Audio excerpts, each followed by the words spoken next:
তুমি আল্লামা সাঈদীর বিচার করার কে? তুমি তো অবৈধ নেতা। বসেন বসেন বৈশা যা। আজকের সমাজে নেতা ক্ষমতায় যাবার আগে তো দুর্নীতি শুরু করে, আর যতদিন থাকে ওই নেতার দুর্নীতির যারা ছাগল গরু কেউ মাপ পায় না। চা কি খাবো? ঢেলে দেই।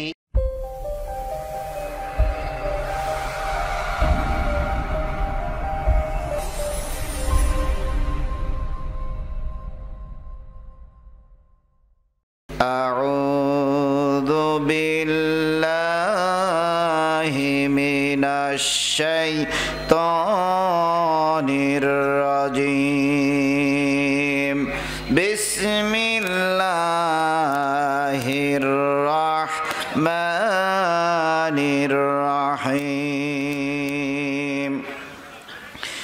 ইন্নাল্লাহা ইয়া'মুরুকুম আন তু'আদ্দুল আমানাতি ইলা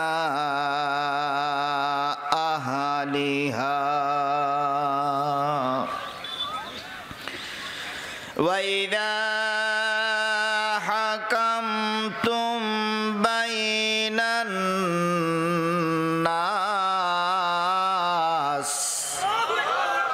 আন তাহকুমু বিল আদল।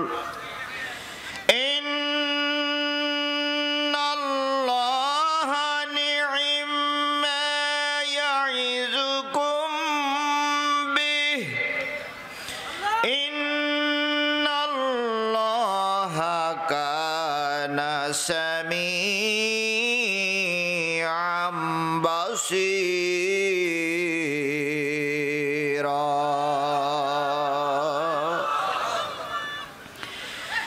يا أيها الذين آمنوا أطيعوا الله وأطيعوا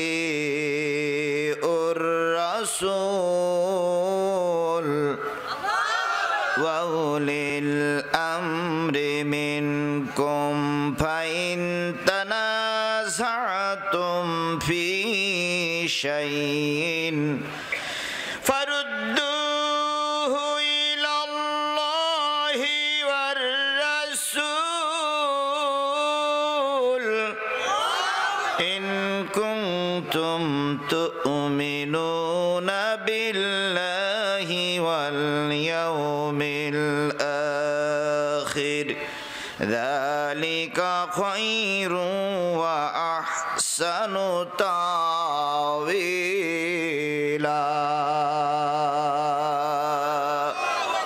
صدق الله المولانا العظيم وأما الشان حديث قال النبي صلى الله عليه وسلم لا إيمان إلا ما آمنت له ولا صلاة لمن لا طهر له ولا دين لمن لا صلاة له إنما موضع الصلاة من الدين كموضع الرأس من الجسد أو كما قال رسول الله صلى الله عليه وسلم وملائكته يصلون على النبي يا أيها الذين آمنوا صلوا عليه وسلموا تسليما اللهم صل على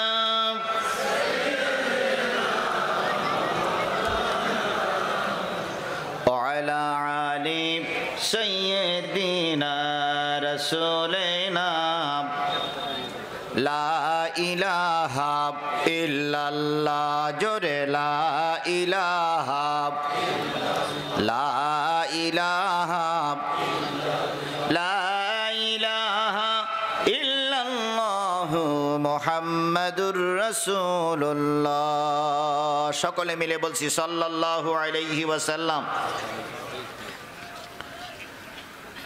তুলসীপুর কবরস্থান কওমি হাফিজিয়া মাদ্রাসা ও লিল্লা বোর্ডিং ও ইয়েতিমখানার হাফেজ ছাত্রদের দস্তারবন্দি উপলক্ষে একদিনব্যাপী 7ই নভেম্বর 2019-এর একদিনব্যাপী 16তম বাৎসরিক ওয়াজ মাহফিল। আজকের এই ওয়াজ মাহফিলের শ্রদ্ধাভাজন সম্মানিত সভাপতি আলহাজ মোকসেদ আলী সাহেব, জোতরগু, বীরগঞ্জ, দিনাজপুর। সহসভাপতি আলহাজ মুজিবুর রহমান মাস্টার, আলহাজ জহুরুল ইসলাম। আজকের এই মাহফিলের অন্যান্য দাওয়াতি অতিথিবৃন্দ। আলোচনা করেছেন হাফেজ হজরত মাওলানা আব্দুল হান্নান নুরি সাহেব সহ গর্বিত মায়ের গর্বিত সন্তান শ্রদ্ধেয় ওলামায়ে হজরত, অত্র মাদ্রাসার শিক্ষক মণ্ডলী, ম্যানেজিং কমিটির সদস্যবৃন্দ, দিনাজপুর জেলা, পঞ্চগড় জেলা, পার্শ্ববর্তী ঠাকুরগাঁ জেলা, এরপরে নীলফামারী জেলা থেকে আগত দিনদার, পরেশগার, মোত্তাকি মুসলমান ভাই ও বন্ধুগণ, পদ্মায় অবস্থানরত শ্রদ্ধাশীলা মা ও বোনেরা, সকলকে নিয়ে সালাম বিনিময় করছি। আসসালামু আলাইকুম ওয়া রাহমাতুল্লাহি ওয়া বারাকাতুহু। ওয়ালাইকুম আসসালাম। আল্লাহ পাকের দরবারে লক্ষ কোটি শুকরিয়া, যিনি আপনাকে আমাকে এই কোরআনের মাহফিলে কবুল করেছেন। দুনিয়ার কোনো পার্থিব অনুষ্ঠানে উপস্থিত না হয়ে আমাদেরকে উপস্থিত হওয়ার সুযোগ দান করেছেন কিসের মাহফিলে? কোরআনের মাহফিলে। দুনিয়ার সব জায়গায় ভালো আছে, মন্দ আছে, সুনীতি আছে, দুর্নীতি আছে, সত্য আছে, মিথ্যা আছে, ভালো আছে, খারাপ আছে। একটা জায়গায় শুধুমাত্র ভালো আছে, খারাপ নাই। সে জায়গাটার নাম কি বলেন তো? কোরআনে শুধু ভালোই আছে, খারাপ, আর সব জায়গায় ভালো আছে, খারাপও আছে। যেমন নবীর ভিতরে নবীরা আসছিল, ভণ্ড নবী আসি নাই? তাহলে নবীর বিপক্ষে কোন নবী আসছে? ভণ্ড নবী আসছে। তাহলে নবীর বিপক্ষে ভণ্ড নবী আসছে। আচ্ছা, পৃথিবীতে কেউ কি বলেছে যে আল্লাহর বিপক্ষে ভণ্ড আল্লাহ আসছে? এরকম কথা কেউ কোনোদিন বলেছে? তাহলে নবী আছে, ভণ্ড নবীও আছে। এবার আছেন হক্কানি পীর আছে, আবার কি পীর আছে? ভণ্ড পীর আছে। তাহলে ওখানেও হক্কানি আছে, ভণ্ড আছে। এবার আছেন হক্কানি আলেম আছে, আবার ভণ্ড। হক্কানি টুপিওয়ালা আছে, আবার ভণ্ড টুপিওয়ালাও আছে। সুনীতিবাজ কর্মচারী আছে, সুনীতিবাজ নেতা আছে, আবার দুর্নীতিবাজ নেতাও আছে। বৈধভাবে ক্ষমতায় যাওয়া লোক আছে, আবার অবৈধভাবে ক্ষমতায় যাওয়ার লোকও। তাহলে সব জায়গায় বৈধ অবৈধ, ভালো মন্দ সব কিছু আছে। হাদিস আছে সহিহ বুখারী, তাই না ভাই? তাহলে নিশ্চয়ই সহিহ বুখারী হলে কোনো না কোনো জায়গায় ভুল বুখারী আছে। ভুল বুখারী যদি না হবে তাহলে সহিহ বুখারী কেন? তাহলে নিশ্চয়ই সহিহ বুখারীর বিপরীত কি বুখারী আছে? ভুল বুখারী আছে। সহিহ মুসলিমের বিপরীত ভুল মুসলিম আছে। সব জায়গায় ভুল আছে, কেবলমাত্র শুধুমাত্র এক জায়গায় ভুল নাই, সেটা হলো আমার আল্লাহ। কথা ঠিক না বে ঠিক? আচ্ছা, আগে আমাদের উপজেলা ছিল, মাঝখানে এক দল এসে বললে উপজেলা থাকবে না, আবার আর এক দল এসে বলে উপজেলা থাকবে। তাহলে এদের ভিতরে দ্বন্দ্ব আছে। আচ্ছা, আল্লাহর ভিতরে যদি এরকম দ্বন্দ্ব থাকতো, তাহলে এক আল্লাহ বলতো সূর্য পশ্চিম দিক থেকে উঠবে, আর এক আল্লাহ বলতো সূর্য পূর্ব দিক থেকে উঠবে। লাগাও মারামারি। কিন্তু আল্লাহ এক বলে সূর্যের উদয়ের ভিতরে কোনো ব্যতিক্রম হয় না। আল্লাহ এক বলে চন্দ্রের ভিতরে কোনো ব্যতিক্রম হয় না। পৃথিবীর সব জায়গায় ভুল পাওয়া গেছে, কোরআনে কোনো ভুল পাওয়া যায়? কেন যায় নাই? আল্লাহ বলতেছেন যালিকাল কিতাবু লা রাইবা ফীহি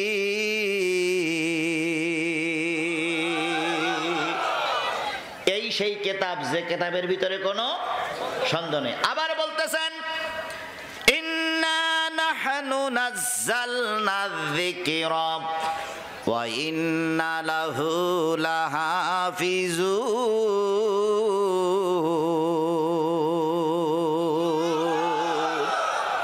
নিশ্চয়ই এই কোরআন নাজিল করেছি আমি, এর হেফাজত করার দায়িত্ব আমার। তাহলে আল্লাহ হেফাজত করেছেন এই কোরআন, এই জন্য কোরআনের ভিতরে কোনো ভুল নাই। এই নির্ভুল কোরআন শুনতে তারাই বসে যাদের ভিতরেও ভুল নাই, আর যাদের ভিতরে ভুল আছে তারা শেষ মোনাজাত পর্যন্ত থাকে না। দেখবেন কিছু লোক এসে দুই চার কথা বলি কয় আমি ব্যস্ত আছি চলে গেলাম। তার মানে ওদের ভিতরে ভুল আছে, এই জন্য ইয়ে জিনিস ওরা সহ্য করতে পারে না। ওদের মতন ওরা বলি যেই কোরআনের কথা শুনে সেই ফুলফুল করে চলে যায়। তার মানে ভুলওয়ালা লোক নির্ভুল কিতাব শুনতে, আজকেও এই মজলিসে যাদের ভিতরে ভুল আছে তারাও এই কোরআন শুনতে পাবে না, ওরাও আস্তে আস্তে ঠুট্টুর ঠুট্টুর করে চলে যাবে। দেখবেন ওটা আপনার ডাইনে বামে পিছনে সামনেই আছে। তাহলে নির্ভুল কিতাব শোনার সুযোগ যে আল্লাহ দান করলেন, সেই আল্লাহর শুকরিয়া আদায় করবো আমরা সকলে মিলে। সকলে মিলে বলছি আলহামদুলিল্লাহ। সর্বকালের সর্বশ্রেষ্ঠ মহামানব, সমস্ত নবী রাসূলদের সর্দার, আমাদের প্রিয় ভাজন নবী জনাবে মুহাম্মদুর রাসূলুল্লাহ সাল্লাল্লাহু আলাইহি ওয়াসাল্লামের দরবারে লক্ষ কোটি দুরূদ আর সালাম।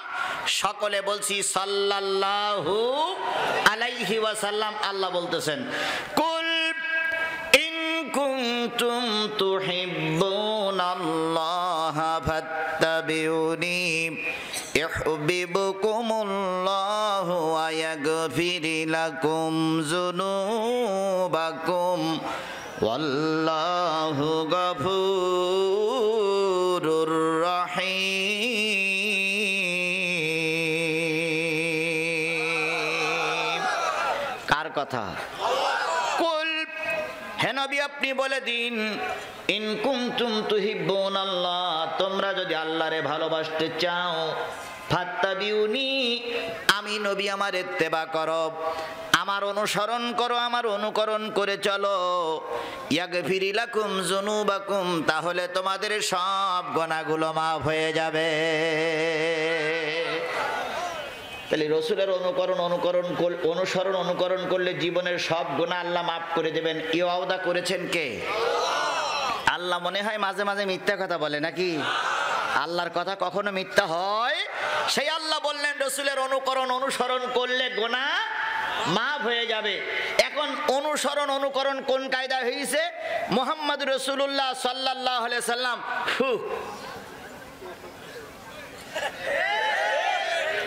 এইটা হলো অনুসরণের একটা নমুনা নাকি? মাথায় একটা টুপি দিলাম, এইটাই অনুসরণের নমুনা। গায়ে একটা পাঞ্জাবি পরলাম, এটাই কি অনুসরণের নমুনা? আল্লাহ রাসূল এই দিন কায়েমের জন্য এই রবিউল আউয়ালে এসেছিলেন, আবার রবিউল আউয়ালে বিদায় হয়ে গেছেন। 63টা বছরে নবীজি মার খেয়েছেন, দান মোবারক শহীদ করেছেন, নিজের দেশ ছেড়ে হিজরত করেছেন, আল্লাহ নবী জেল খেটেছেন, আল্লাহ নবী যুদ্ধের ময়দানে গেছে, তায়েফের ময়দানে রক্ত ঝরাইছে, উহুদের ময়দানে মার খেয়েছে, কাফেরের অত্যাচার সহ্য না করে পালায়ে থেকেছে। তুমি আর আমি যদি রসুলের উত্তরসূরি হই, তোমার আমার দশা ওরকম হতে পারে।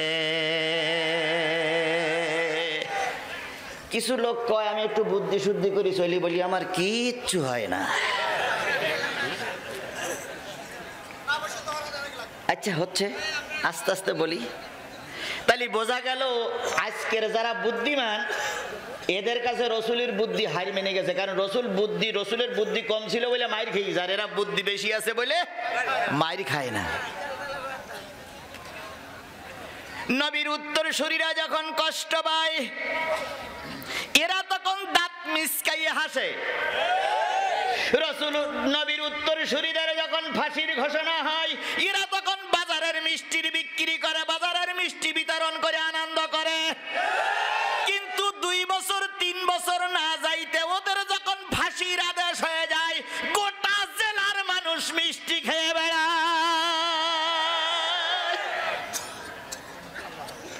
বাংলাদেশের বড় এক টুপিওয়ালা আর এক টুপিওয়ালার বিরুদ্ধে ফতোয়া দিয়েছিল। সেই টুপিওয়ালা ছিল ইসলামী ফাউন্ডেশনের ডিজি। তিনি বর্তমান ৭৩ কোটি টাকা দুর্নীতির দায়ে ৭৩ কোটি টাকা ফেরত দিয়েছে। আরো কত কোটি টাকা আছে আল্লাহই ভালো জানে। সরকারের বলি আগে হুজুরদের ধরো, কারণ হুজুররা যদি দুর্নীতি করে তাহলে সাধারণ লোক যাবে কই? তাহলে বড় হুজুর দুর্নীতিগ্রস্ত, এই টুপিওয়ালা জ্বালাই গোটা বাংলাদেশের টুপিওয়ালারা কষ্ট পেয়েছে। এই জন্য জাতিরে বলি, রসুলের অনুসরণ অনুকরণ করা ছাড়া নবীর উম্মত হওয়া যাবে না। সেই রসুল এসেছিলেন এই রবিউল আউয়ালে। রসুলের জীবনের থেকে সংক্ষিপ্ত কিছু কথা বলে আমরা মূল আলোচনায় চলে যাই। রাসূল সাল্লাল্লাহু আলাইহি সাল্লাম যখন এসেছিলেন তখন এই পৃথিবীটা ছিল আয়ামে জাহিলিয়াত। তার মানে কি? অন্ধকার যুগ। আচ্ছা, তখন কি সূর্য উঠতো? সূর্য উঠতো, তাহলে অন্ধকার বলে কেন? আমরা যেরকম খানা পিনা করি তখনকার লোকও কি খানা পিনা করতো? তাহলে আয়ামে জাহিলিয়াত কেন? এখন যেরকম রাত হয় দিন হয় তখনও কি রাত দিন হয়েছে? তাহলে আয়ামে জাহিলিয়াত কেন? জাহিলিয়াত এই কারণে, দুনিয়ার জ্ঞান তাদের ভিতরে ছিল কিন্তু কোরআনের জ্ঞান ছিল না। এই জন্য তারা হানাহানি মারামারি কাটাকাটি করত। নীতির কোনো বালাই ছিল না, দুর্নীতিতে তারা চ্যাম্পিয়ন হতো। আজকেও দেখতেছি দুর্নীতি দমন করা হচ্ছে, আলহামদুলিল্লাহ। এভাবে যদি দুর্নীতি দমন চলতে থাকে একদিন দুর্নীতি মুক্ত বাংলাদেশ হয়ে যাবে। কিন্তু দুঃখ লাগে, যারা দুর্নীতি দমন করার জন্য চেষ্টা করতেছে ওনারাই হলো দুর্নীতিবাজ। যে পুলিশ দুর্নীতির বিরুদ্ধে লড়াই করে ওই পুলিশ ঘুষ খেয়ে কোটি কোটি টাকার মালিক হয়। যেই নেতা দুর্নীতির বিরুদ্ধে আন্দোলন করতেছে ওই নেতা বিনা ভোটের চেয়ারে বসে আছে। দুর্নীতিবাজ কখনো দুর্নীতি দমন করতে পারে না।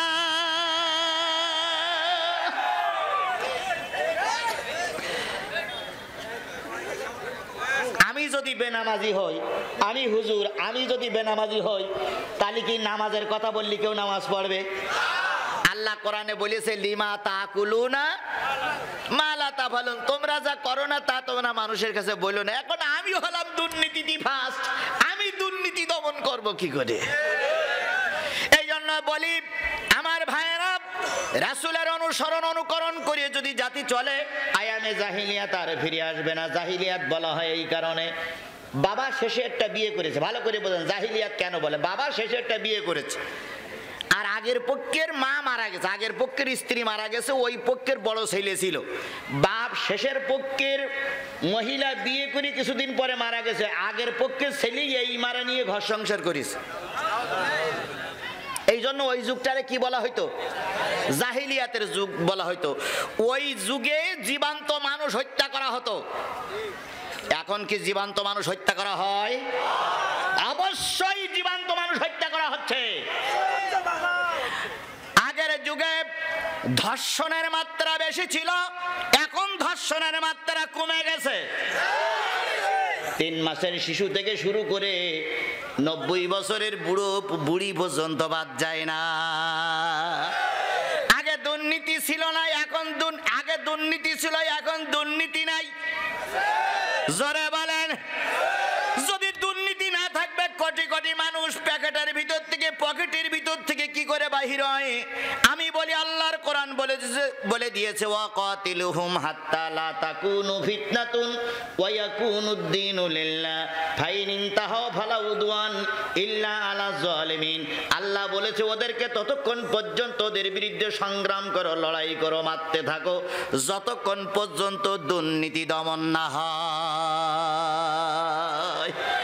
আর এই দিন যতক্ষণ সমাজে প্রচার প্রসার না ঘটে ততক্ষণ পর্যন্ত ওদের বিরুদ্ধে লড়াই করতেই থাকো। কিন্তু যদি কেউ তওবা করে ফিরে আসে তখন তার আর হত্যা করো না। এটা কার নির্দেশ? আল্লাহ পাক। এই জাতি যদি রসুলের উত্তরসূরি হয়ে রসুলের ধর্ম বুঝতো তাহলে দুর্নীতি এই সমাজে থাকতো না। আল্লাহ নবী জন্ম নিলেন কত? পৃথিবীতে আসলেন কত? 12ই রবিউল আউয়াল। এসেছিলেন শবে সাদেকের সময় আর মৃত্যুবরণ করেছিলেন যখন, তখন সময়টা ছিল ইশরাকের সময়। ইশরাকের নামাজ কখন পড়ে? বেলা ওঠার একটু পরে রসুল মৃত্যুবরণ করেছিলেন। মৃত্যুর সময় ছিল এই। আর যখন দুনিয়া এসেছিলেন তখন তার সময় ছিল, তখন শবে সাদেক হয়নি, পরিষ্কার হয়নি, এই সময় রসুল দুনিয়া এসেছিলেন। রসুল দুনিয়া আসলেন, আসার পর ছোট্ট মুখটা বিড় করে নড়তেছিল, কি যেন বলতেছিল। আল্লাহর নবীর কানের কাছে রসুলের ফুপি আম্মা উম্মে হানি মুখ লাগালেন। ছোট্ট বালকের কথা মোটে বোঝা যায় না। কিছুদিন পরে বালক যখন বড় হলো, ফুপি আম্মা উম্মে হানি জিজ্ঞেস করলেন, বাজান জন্মের পরে মুখ বিড় করে কি বলেছিলে? নবীজি ফুপি আম্মার মুখের পরে মুখ লাগায় বললেন, ফুপি আম্মা জন্মের পরে কেঁদেছিলাম, রব্বি হাবলি উম্মতি, আয় আল্লাহ আমার গুনাহগার উম্মতকে মাফ করে দাও। রাসূল যখন দুধমা হালিমার বাড়ি চলে গেল, হালিমার আর একটা পুত্র সন্তান ছিল, নাম ছিল আব্দুল্লাহ। ওই আব্দুল্লাহ বাম স্তনের দুধ পান করত। হালিমা বলেছেন, মোহাম্মদকে আমি ডাইন স্তনের দুধই লাগাইয়া দিলাম। যতদিন পর্যন্ত মোহাম্মদ আমার বাড়ি দুধ খেয়েছে ততদিন পর্যন্ত ডাইন স্তনের দুধ পান করত, কখনো বাম স্তনের দুধ পান করতো না। যতবার বাম স্তনের দুধে মুখ লাগাইছি ততবার মুখ ফিরাইয়া নিয়েছে। মোহাম্মদ যখন বড় হলো, জিজ্ঞেস করা হয়েছিল বাম স্তনের দুধ কেন পান করতে না? মোহাম্মদ কেঁদে কেঁদে বলতো, আমার একটা দুধ ভাই ছিল, যদি দুই স্তনের দুধ আমি পান করতাম তাহলে আমি দুর্নীতিগ্রস্ত হয়ে যেতাম। এই জন্য তার হক আদায় করে আমি কখনো বাম স্তনের দুধ পান করে নাই। তাহলে রসুল জন্মের থেকে ছিল সুনীতিবাজ, দুর্নীতিবাজ ছিল না। আজকের সমাজে নেতা ক্ষমতায় যাবার আগে তো দুর্নীতি শুরু করে, আর যতদিন থাকে ওই নেতার দুর্নীতির যারা ছাগল গরু কেউ মাপ পায় না। আবার তারাই লম্বা লম্বা টুপি মাথায় দিয়ে পাগড়ি পরে রবিউল আউয়াল এসেছে, রসুলের অনুসরণ অনুকরণ করা ছাড়া বাঁচার কোনো উপায় নাই। তোমার মতন ছাগলের মুখে রসুলের কথা মানায় না, কারণ তুমি বাংলাদেশের ফাঁস খেলার দুর্নীতিবাজ। সামনে যান। রাসূল সাল্লাল্লাহু আলাইহি সাল্লাম বড় হয়ে গেল, খাদিজার সঙ্গে রসুলের বিয়ে হয়ে গেল। খাদিজার সঙ্গে যেদিন রসুলের বিয়ে হলো, খাদিজা দুইটা জিনিস রসুলের কাছে দিলেন। কয়টা? এক নম্বর দিলেন যত সম্পদ ছিল সব রসুলের হাতে দিয়ে দিলেন। আর একটা খাদেম দিলেন, খাদেমের নাম হলো জায়েদ। খাদেমের নাম কি? ওয়াকাজের মেলা। মা বাপ সিরিয়ার থেকে এসেছিল ওয়াকাজের মেলায়। এই ওয়াকাজের মেলায় এসে যুবকেরা কিডন্যাপ করলো ওই জায়েদকে, বাজারে বিক্রি করলো। ওই বাজারে বিক্রিকৃত জায়েদ খাদিজার কাছে বিক্রি হলো। রসুলের সঙ্গে যখন বিয়ে হলো, রসুলের সামনে জায়েদকে দিয়ে বলেন, ইয়া রসুল আল্লাহ, আমি খাদেম দিতে পারবো না, জায়েদকে আপনার জন্য দিয়ে দিলাম। জায়েদ আস্তে করে বড় হলো। এবার কিছুদিন পরে 15 বছর পর রসুল কালেমার দাওয়াত দিতে শুরু করলেন। যখন কালেমার দাওয়াত দিতে শুরু করলেন, যারা বন্ধু ছিল তারা সব শত্রু হয়ে গেল। কথা ঠিক না বে ঠিক? তাহলে কালেমার দাওয়াত দেওয়ার কারণে বন্ধু শত্রু হলো। আজকে ইসলামী আন্দোলনের পক্ষে কথা বলার কারণে অনেক বন্ধুর কাছে আমরা শত্রুয়ে পরিণত হচ্ছি।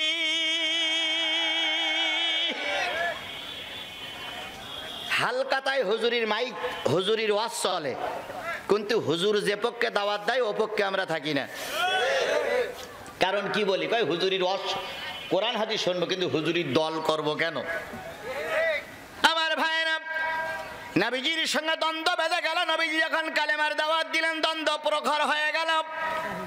সিরিয়ায় সংবাদ পৌঁছে গেল, সিরিয়ার মানুষ রসুলকে হত্যা করার জন্য চলে আসলো। নবীর সামনে বসে বলল, নবীর সামনে বসে পিছন দিক তাকাই দেখে এক যুবক আছে। যুবক হলো যে ব্যক্তি রসুলকে হত্যা করতে আসছে, ওর ভাতিজা। হুজুর, এই যুবককে? কয় এই যুবক হলো আমার দাস, আমার গোলাম। লোকটি চলে গেলেন। ভাইকে বললেন, ভাবিকে বললেন, তোমাদের ছেলের সন্ধান পাওয়া গেছে নবীর দরবারে। হারেস আর হারেসের স্ত্রী দুইজন চলে আসলো। নবীজির হাঁটুর সঙ্গে হাঁটু লাগায়ে বসে নবীজির হাত কেনা ধরে বলে, জায়েদের মা বলতেছি, ইয়া রাসূলুল্লাহ, 25 বছর আগে যদি কারোর সন্তান হারিয়ে যায়, 20 বছর আগে যদি কারোর সন্তান হারিয়ে যায়, 20 বছর পরে যদি সন্তানের খোঁজ পাওয়া যায়, আর কেউ যদি সন্তানকে তার বাপ মার কাছে ফিরাইয়ে না দেয়, তার গুনাহটা কি? নবীজি বললেন, নিশ্চয়ই সে জালেম, নিশ্চয়ই সে দুর্নীতিবাজ, নিশ্চয়ই সে ফাসেক। এই সুযোগ পেয়ে জায়েদের মা বলেন, ইয়া রাসূলুল্লাহ, আপনার পিছনে যে যুবকটা দাঁড়ায় আছে, 25 বছর আগে হারানো যুবক আমার সন্তান জায়েদ, যার কারণে আমার চোখ অন্ধ হয়ে গেছে, স্বামী আমার কষ্ট পায়, ফিরাইয়া দিন। নবীজি বললেন, জায়েদ এই মহিলাকে তুমি চেনো? জায়েদ চিনে ফেললেন। এরপরে হুজুর বললেন, জায়েদ তুমি তোমার বাপ মার সঙ্গে দেশে ফিরে যাও, আমার কাছে থাকার দরকার নাই। জায়েদ বলেন, ইয়া রাসূলুল্লাহ, 15 থেকে 20টা বছর আপনার দরবারে আমি থেকেছি, কখনো কারণে অকারণে আপনি আমার সঙ্গে কটু ব্যবহার করেন নাই, খারাপ ব্যবহার করেন নাই। আল্লাহর কসম, জীবন চলে যাবে, তবু রসুলের দরবার ছেড়ে চলে যাব না। জায়েদের মার জায়েদের বাবা বললেন, ইয়া রাসূলুল্লাহ, আমি আমার সন্তানের দাবি ছেড়ে দিলাম। সুবহানাল্লাহ। এই ছিল নবী। এবার নবী যখন মৃত্যু শয্যায় শায়িত, আর রাসূলের সময় নাই। ফজরের নামাজের পরে রসুলের জ্বর বাড়তে শুরু করলো। বাড়তে বাড়তে যখন ইশরাকের সময় আসলো, জিবরিল আমিন এসে রসুলকে সালাম দিলেন। রসুল বললেন, জিবরিল, আল্লাহর পক্ষ থেকে কোনো খবর আছে কিনা? জিবরিল বললেন, নবীজি, আল্লাহ শেষ সালাম জানায়েছে। কি সালাম? তার মানে আর আপনার সঙ্গে আমার আর কথা হবে না। নবীজি জিবরিলের হাত কানা ধরে বলতেছে, জিবরিল, কত উম্মত মার খেলো, কত উম্মত জীবন দিল, কত উম্মত ঘর ছাড়লো, কত উম্মত জেল খাটলো। যখন তাদের কোনো জায়গায় আশ্রয়স্থল ছিল না, রসুলের কাছে তারা আশ্রয় পেয়ে যেত। আমি যদি মারা যাই, আমার গুনাহগার উম্মতের দায়িত্ব কে নেবে? আরশ থেকে আল্লাহ বললেন, নবী, চলে যাও, চলে এসো, দুঃখ করো না, তোমার উম্মতের দায়িত্ব আমি নিজে কুদরতি হাতে নিয়ে নিলাম। জিবরিল বিদায় হয়ে গেল। আজরাইল ঘরের ভিতরে ঢুকলো। আজরাইল এসে রসুলের বুকের পরে হাত কানা চাপাই দিলেন। নবীজি আজরাইলের হাত ধরে বলতেছে, আজরাইল রে, পৃথিবীর সবচেয়ে ভারী পাহাড় মনে হয় বুকের পরে চাপাইয়ে দিয়েছো, এত কষ্ট আমার উম্মতেরা সহ্য করতে পারবে না। আজরাইল বললেন, দোস্ত, চলুন আল্লাহর ডাকে সাড়া দেন। আল্লাহ পাক আমাকে অর্ডার করেছে, যারা হক্কার, যারা ভালো উম্মত হবে, তাদেরকে কষ্ট দিয়ে মারা হবে না। ছোট শিশু দুধ খাইতে খাইতে যেমন মারা যায়, তাদের মৃত্যুটা তেমন হয়ে যাবে। আজরাইলের হাত কানা ধরে রসুল শেষ ওয়াজ করতেছেন। এরপরে রসুল আর কথা বলার সুযোগ পাননি। সেটা হলো আসসালাত, আসসালাত, আসসালাত ওয়া মা মালাকাত আইমানুকুম, নামাজ, নামাজ, নামাজ। ও মুসলমান, নামাজ ছেড়ো না, নামাজ ছেড়ো না, আর দুর্নীতি করো না। আজকের যে দুর্নীতির বিরুদ্ধে কাজ হচ্ছে, এ দুর্নীতি 1450 বছর আগে আমার রসুল দেখাই দিয়েছে। দুর্নীতি স্মরণ, কার স্মরণ? কোন জায়গায়? জোরে বলেন, কোন জায়গায়? সব জায়গায়। মসজিদে যে আল্লাহ, বাজারে যে আল্লাহ, স্কুল, কলেজ, ভার্সিটি, মাদ্রাসায়ও সেই আল্লাহ।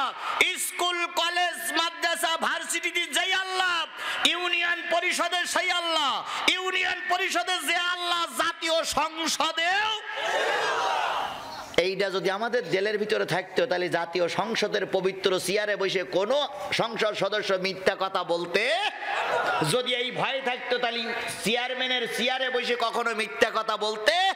এই ভয়টা যদি থাকতো, তাহলে গরিবের মাল খেয়ে কোনো নেতা ভুড়ি মোটা করতে পারতো না। ومن أراد أن জিকির, যারা আমার জিকির থেকে ভুলে যাবে, স্মরণ থেকে ভুলে যাবে।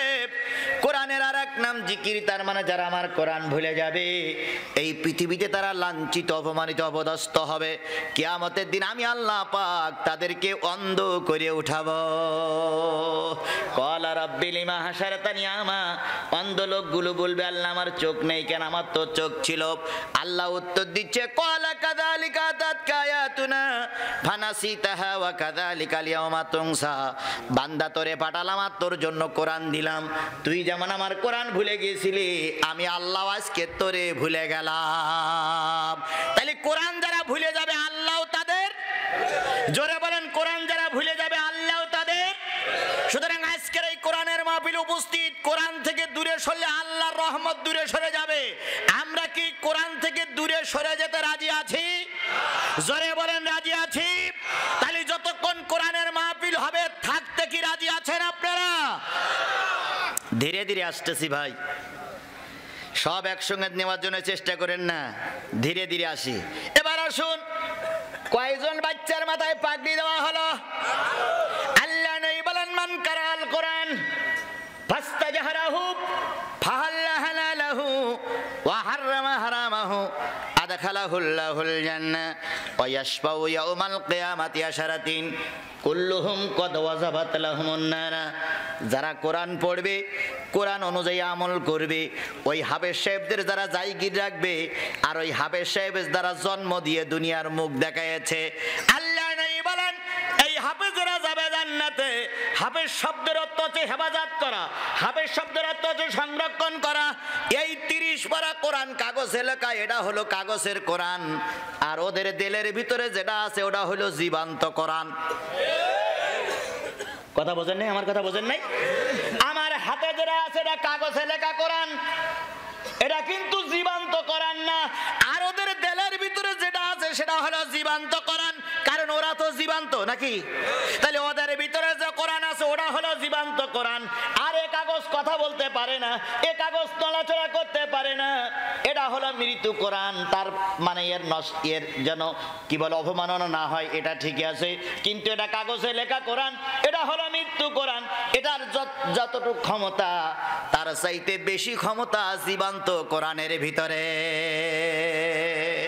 কারণ কোরআন জেনে যদি আমল করা না হয় তাহলে সে কোরআন জানার কোনো দাম নাই। এই জন্য মান কারাল কোরআন, যে ব্যক্তি কোরআন জানলো, কোরআন পড়লো, কোরআন হেফজ করলো, নিজে আমল করলো, সে ব্যক্তি জান্নাতে যাবে। আর যারা লজিং রেখেছে, আল্লাহর কসম দুনিয়ায় আপনারা একটা ভালো কাজ করলেন, কিয়ামতের দিন কোনো আমল কাজে লাগুক আর না লাগুক, হাফেজের 2 বছর খাওয়াইছো, এই খাওয়ানোটা কিয়ামতের দিন নাজাতের ওসিলায় পরিণত হবে। 10 জন ব্যক্তিরে নিয়ে হাফেজ সাহেব জান্নাতে যেতে পারবে, তার ভিতরে মা বাপ, লজিং মাস্টার, নিজের স্ত্রী, আত্মীয় স্বজন 10 জনের জন্য জান্নাতের জন্য সুপারিশ করতে পারবে, যাদের জন্য জাহান্নাম ওয়াজিব হয়ে গেছিল। সুতরাং এই জীবন্ত জান্নাতের এই মাহফিলে আল্লাহ পাক আমাদের শেষ পর্যন্ত কবুল করুক, সকলে বলুন আমিন। আর একটু সামনে যান, আল্লাহ বলতেছেন ওয়ালাকাদ জারানা লি জাহান্নামা কাসীরাম মিনাল জিন্নি ওয়াল ইনস। কিয়ামতের দিন যেদিন জাহান্নাম খাড়া হয়ে যাবে, ওই দিন আল্লাহ পাক অর্ধেক মানুষ আর অর্ধেক জিনের কোন জায়গায় ভরবে? জাহান্নামে। অর্ধেক জিন আর অর্ধেক মানুষ কোন জায়গায় ভরবে?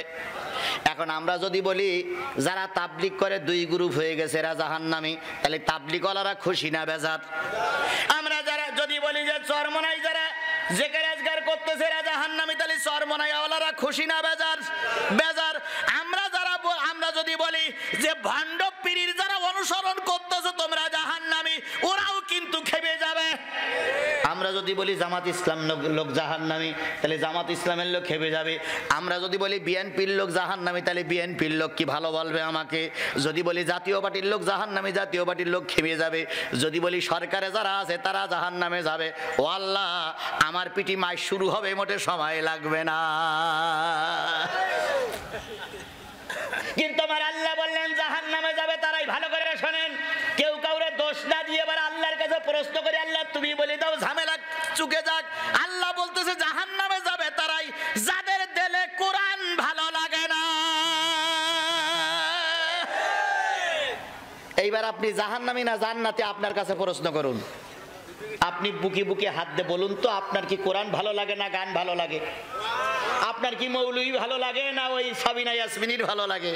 আপনার কি মৌলভী ভালো লাগে না ওই নায়ক নায়িকার ন্যাংটা ছবি দেখতে ভালো লাগে? যদি মৌলভী ভালো লাগে, যদি কোরআন ভালো লাগে, যদি কোরআনের মাহফিল ভালো লাগে, যদি হেফজখানা ভালো লাগে, যদি আল্লাহর কোরআনের হাফেজ ভালো লাগে, আপনি জান্নাতি। আর যদি না লাগে তাহলে বুঝতে হবে কপাল পুড়েছে। এ কথা কার? তাহলে এই কথা শুনে যদি রাগ করতেই হয়, তাহলে রাগটা কার সঙ্গে করা দরকার? আজকে আমার মতন মৌলবীর মেরে জেলখানায় ঢুকাইলে, কিন্তু তুমি চিন্তা করো না, এক মৌলবী জেল খাটলে লক্ষ মৌলবী নতুন জন্ম হয়ে যায়। বড় হুজুর জেলখানায় ঢোকার পরে কিছু লোক মনে করেছিল আর কেউ কথা বলবে না,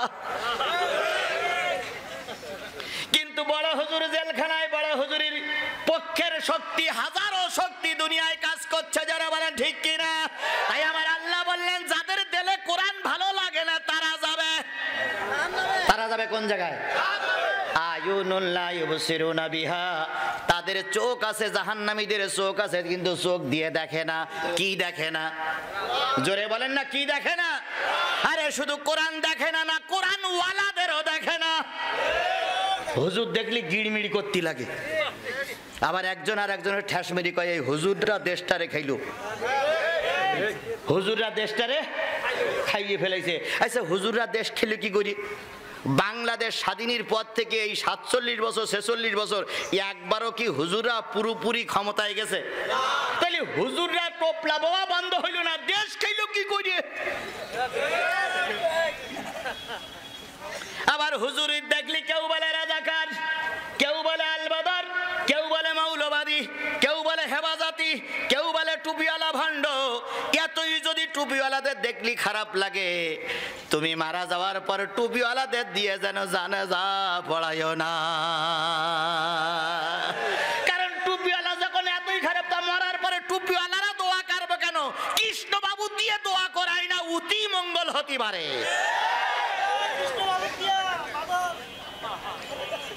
সুতরাং হুজুর দেখলি যারা সহ্য করতে পারে না, কোরআন দেখলি যারা সহ্য করতে পারে না, হেফজখানা দেখলি যারা সহ্য করতে পারে না, মসজিদ মাদ্রাসা দেখলি যারা সহ্য করতে পারে না, ওই চোখ যাবে কোন জায়গায়?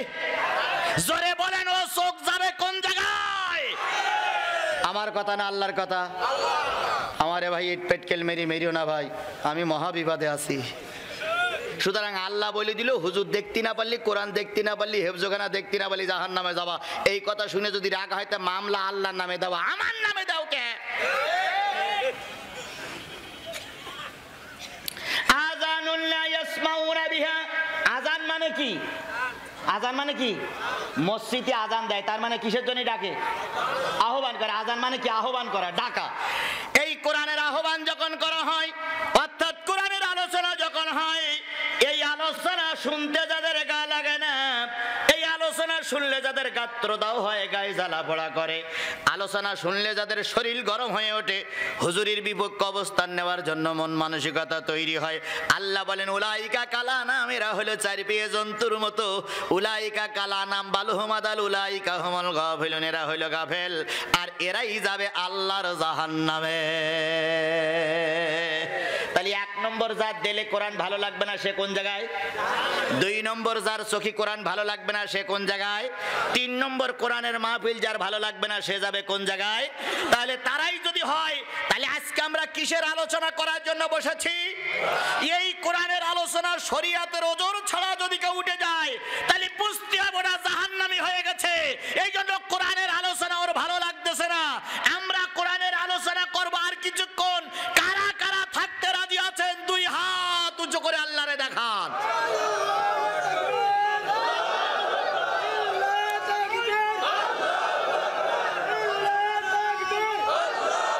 আল্লাহ পাক এই হাতগুলোরে কবুল করে নিক, সকলে বলুন আমিন। আরো জোরে আমিন। হাত নামান। আবারও বলি, যদি মনে করেন যে হুজুর আমি থাকবো না, আগে ভাগে চলে যান, আমি আপনার জোর করে ওয়াজ করাবো না। এই 45 মিনিট ওয়াজ আমার হয়েই গেছে। সুতরাং আর আলোচনা যদি আপনি মনে করেন হুজুর শুনবো না, তো আগে ভাগে চলে যান।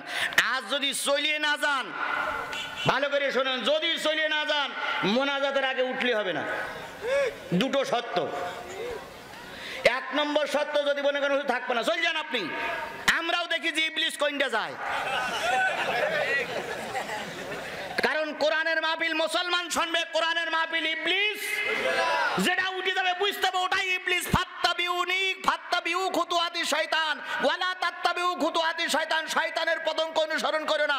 শয়তান কোরআন শুনবে না, শয়তান জান্নাত পছন্দ করবে না, শয়তান জাহান্নামী হবে। সুতরাং যেটা শরীয়তের ওজোর ছড়া উঠবে ওটাই ইবলিসের বাচ্চা। ইবলিস জান যে কোটা পারে।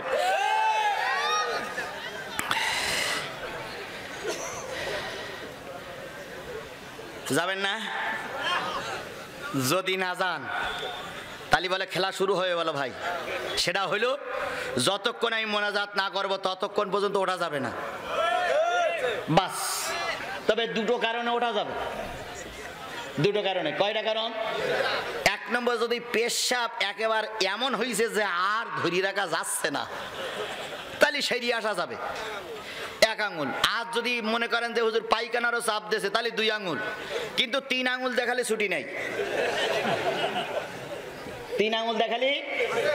এক লোক এক কোণার থেকে আওয়াজ শুনেছে হুজুর 1 আঙুল, কি পেশাব যাও। আর একজন আর এক কোণার তুটেছে হুজুর 2 আঙুল, কি পায়খানা যাও। আর একজন মাঝখান তুটে বলছে হুজুর 3 আঙুল। তো হুজুর জিজ্ঞেস করছে 3 আঙুল মানে কি? কয় হুজুর সন্ধ্যেবেলাতে বসে আছে, বিড়ি খাওয়া চাই গেছে হুজুর। হুজুর একটু বিড়ি খাওয়া ছুটি দেন, বিড়ি খেয়ে আবার আসতেছি। আচ্ছা বলেন, পেশাবের ছুটি আছে, পায়খানা ছুটি আছে, বিড়ি খাওয়ার ছুটি আছে? আবার মনে করেন না যে হুজুর যেভাবে কলা কৌশল করি আমাকে বেঁধে ফেলাইছে, আজকে মানে ফজরের নামাজ না পড়ি ছেড়ে দেবে না। আরে না ভাই, আমি অনেক কষ্ট করে আসছি, আবার যদি আল্লাহ চাইতে ফিরে যাব। সুতরাং আমি আপনাদের দীর্ঘক্ষণ কষ্ট দিব না। সূরা নেসার 2টা আয়াত তেলাওয়াত করেছি, ওর পর ভিত্তি করে কিছু কথা বলবো। আজকের যে কথাগুলো বাদ থাকবে, আজকের যে কথাগুলো হবে না, আগামী 26শে নভেম্বর ভাওলাগঞ্জের হরিণচড়া, চেনেন আপনারা? ভাওলাগঞ্জের হরিণচড়ায় আমার আগামী 26শে নভেম্বর মাহফিল আছে। যদি আজকের কথা যেগুলো বাদ থেকে দুঃখ নেবেন না, বাকি কথাগুলো ওখানেই হবে ইনশাআল্লাহ। তাহলে আমরা আলোচনা শুরু করেছি, শেষ করতে চাই। আপনারা কি শেষ পর্যন্ত থাকতে পারবেন? জোরে বলেন, পারবেন? আল্লাহ আপনাকে আমাকে কবুল করুক, সকলে বলুন আমিন। বন্ধুগণ, আমি আপনাদের সামনে যে সূরা থেকে তেলাওয়াত করেছি, সূরাটার নাম হচ্ছে সূরাতুন নিসা। কোন সূরা? এই মুসলমান আমার সঙ্গে উত্তর দেন, কোন সূরা? নিসা মানে কি? এই মুসলমান আমার দিকে খেয়াল করেন, নিসা মানে কি? মহিলা। তাহলে কোরআন শরীফে মহিলার নামে সূরা আছে, এই জন্য মহিলারা পাওয়ারে। মহিলারা জোর করে বলতে পারে, আর আমার নামে সূরা আছে হুজুর, তোর নামে সূরা নাই। মোহাম্মদ তো নবীর নাম, কিন্তু একথা বলা হয় সূরাতুর রেজাল, মানে পুরুষের নামে সূরা। এরকম কোন সূরা আছে? যদি পারে ওটা 31 পারায় আছে, অন্য কোনো পারায় নাই। তাহলে মহিলার নামে সূরা আছে, পুরুষের নামে কোনো সূরা নাই। পৃথিবীর অর্ধেক হলো মহিলা, অর্ধেক হলো পুরুষ। শুধু পুরুষের জন্য শরীয়ত নয়, মা বোনেদের জন্য শরীয়ত। আমি যতটুকু শুনেছি, যতগুলো পুরুষ ছেলে আসছে তার চাইতে মা বোনেরা আসছে। ও মা, তোমার জন্য সূরা নাজিল হয়েছে, আমার জন্য সূরা নাজিল হয় নাই। ও মা, তুমি জান্নাতি, কোন পুরুষ জান্নাতে যাবে এমন কোনো কথা বলা হয় নাই। আল্লাহ রাসূল বলেছেন, যার 3 সন্তান মেয়ে সে জান্নাতি। আল্লাহ রাসূল বলেছেন, যার 2 সন্তান মেয়ে সে জান্নাতি। আরেকজন দাঁড়ায় বলেন, ইয়া রাসূলুল্লাহ, আমার 1 সন্তান মেয়ে। নবীজি বললেন, তুমিও জান্নাতি। কিন্তু কোন হাদিসে পাওয়া যায় যার 3 সন্তান ছেলে সে জান্নাতি? পাওয়া যায়, পাওয়া যায়, পাওয়া যায়। তাহলে মেয়ের মা, মেয়ের বাবা জান্নাতি। আবার রাসূল বলেছেন, মায়ের পায়ের তলে সন্তানের ভেস্ত, মার পায়ের তলে আমার ভেস্ত। আমি যত বড় হুজুর হই না কেন, মা যদি আমার পরে খুশি না থাকে তাহলে আমার জান্নাত হবে না। মা মেয়ে লোক না পুরুষ লোক? মেয়ে লোক। ও মায়েরা, তোমাদের মর্যাদা বেশি। আবার কিয়ামতের দিন আল্লাহ রাসূল বলেছেন, কিয়ামতের দিন যত লোক জাহান্নামে যাবে, তার যত লোক জাহান্নামে যাবে তার 4 ভাগের 3 ভাগ হলো মেয়ে লোক, আর 1 ভাগ হলো পুরুষ লোক। মানে শতকরায় 75 জন মেয়ে লোক জাহান্নামে যাবে, আর 25 জন পুরুষ লোক জাহান্নামে যাবে। সাহাবীরা জিজ্ঞেস করলেন, কারণ কি? কয় কারণ 2টা। 1 নম্বর কারণ হলো মেয়ে লোকেরা কথা গোপন রাখে না, শুধু গীবত করিয়ে বেড়ায়। অবশ্যই আপনাদের দেশের মেয়ে লোক ভালো, এরা গীবত চিবত গায় না। 2 নম্বর মেয়ে লোকের যে দোষ, সেটা হলো মেয়ে লোকেরা কখনো শুকরিয়া আদায় করে না। যদি 1 কোটি টাকার মালিকও হয়, পাশের এক লোকের দিকে হিংসা করে আর শুধু বলে আমার চাইতে ওই ভালো। এই যে মেয়ে লোকেরা না শুকরিয়া আদায় করে, এই কারণে মেয়েরা জাহান্নামে যাবে। ও মা, তাই তোমাদের জন্য সূরা নাজিল করে আল্লাহ পাক তোমাদের হুঁশিয়ার করে দিয়ে বলেছে, গীবত করো না, পরনিন্দা করো না, 5 ওয়াক্ত নামাজ কাজা করো না, শরীয়তের হুকুম মেনে চলো, স্বামীর খেদমত করে চলো। তুমি মা মরার পরে কোনো মানুষ তোমার জাহান্নামের দরজায় নিয়ে যেতে পারবে না, তুমি যাবে আল্লাহর জান্নাতে। তাহলে মেয়ে লোকের নামে সূরা, আয়াত সংখ্যা 176, রুকু সংখ্যা 24। 176টা আয়াতের ভিতর থেকে 2টা আয়াত আমি আপনাদের সামনে তেলাওয়াত করেছি, 58 আর 59। কত কত কত আয়াত? 58 আর। এই 2টা আয়াত যখন নাজিল হয়, এই 2টা আয়াত যখন নাজিল হয়, আল্লাহর নবী তখন মক্কারও প্রেসিডেন্ট, মদিনারও প্রেসিডেন্ট। নবীজি মক্কারও প্রেসিডেন্ট, মদিনারও প্রেসিডেন্ট। এতদিন শুনে আইছি রসুল কোন জায়গার প্রেসিডেন্ট ছিল? মদিনার প্রেসিডেন্ট। কিন্তু আজকে শুনতেছি রসুল মক্কারও প্রেসিডেন্ট, মদিনারও প্রেসিডেন্ট। রসুল মক্কা থেকে হিজরত করে মদিনায় চলে গেলেন। যাওয়ার পরে 10 বছর রসুল 8 বছর মক্কায় থাকলেন। 8 বছর পর 100 লক্ষ সাহাবী নিয়ে মক্কা আক্রমণ করলেন। মক্কা বিজয় হয়ে গেল, মক্কা বিজয় হয়ে গেল। 10,000 সাহাবী নিয়ে মক্কা বিজয় হয়ে গেল। 10,000 সাহাবী, 100 লক্ষ নয়, 100 লক্ষ হলো বিজয় হজের দিনে। 10,000 সাহাবী নিয়ে মক্কা বিজয় হয়ে গেল। মক্কা বিজয় যখন হলো, আল্লাহ পাক তখন এই আয়াতটাই নাজিল করে দিলেন। তাহলে আগে ছিল রসুল মদিনার প্রেসিডেন্ট, আজকে মক্কায় বিজয় হয়ে গেছে, তাহলে মক্কারও এখন রসুল কি প্রেসিডেন্ট। আল্লাহর নবী যখন মক্কায় ছিল, রসুলের শক্তি কম ছিল না বেশি ছিল? এই মুসলমান বুঝিয়ে শুনিয়ে বলবেন, রসুল যখন মক্কায় ছিল তখন রসুলের শক্তি কম ছিল না বেশি ছিল? কম ছিল। মাইর খেয়েছে, না খেয়ে থেকেছে, ঘর ছেড়েছে, বাড়ি ছেড়েছে, এ কষ্টের ভিতরে ছিল আমার নবী। আমার ভাইয়েরা, ঠিক ওই সময় মক্কার কাবা ঘর প্রতি সোমবার আর প্রতি শুক্রবার খোলা হতো। আজকের যে মক্কা আছে, আজকের যে কাবা আছে, ওই কাবার ভিতরে, ওই রকম কাবার ভিতরে 360টা মূর্তি দেবতা তৈরি করে রেখেছিল। ওই দেবতা দেখার জন্য, ওই দেবতার পুজো করার জন্য, ওই দেবতার জল তুলসী দেওয়ার জন্য, ওই দেবতার কাছে উপাসনা করার জন্য সপ্তাহে কয়দিন খোলা হতো? ইবাদ সোমবার আর শুক্রবারের দিন খুলে দেওয়া হতো। আর ওই সব নেতারা কাপড় খুলে ন্যাংটা হয়ে ঘরের ভিতরে ঢুকতো, কারোর কাপড় পরা থাকতো না, সব ন্যাংটার জাত। ভিতরে গিয়ে দেবতার সামনে যা মনে চাইতো তাই, যা মনে চাইতো তাই চাইতো, যা খুশি তাই চাইতো। এমন একটা সোমবারের দিন নেতারা যাবে কাবা ঘরের ভিতরে। আল্লাহ নবী তখন মক্কায় অসহায়। নবীর মনটা চাইলো আমি একটু কাবা ঘরের ভিতরে ঢুকবো, আমি একটু কাবার ভিতরে যাব। নবীজি ওই কাবার ভিতরে যখন নেতারা ঢুকতেছিল, কাবায় যারা ঢুকবে তার ভিতরে 1 নম্বর নেতার নাম হলো আবু জেহেল। 1 নম্বর নেতার নাম কি?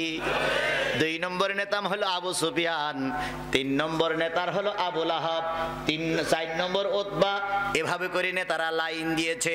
আল্লাহর নবী সাল্লাল্লাহু আলাইহি সাল্লাম আবু জাহেলের সামনে গিয়ে বললেন, চাচা, আয়াত দুটো নাজিলের কারণ বলতেছি, চাচা আমি একটু কাবার ভিতরে ঢুকবো, তোমরা সবাই ঢুকতেছো, আমাকে একটু ঢুকতে দাও।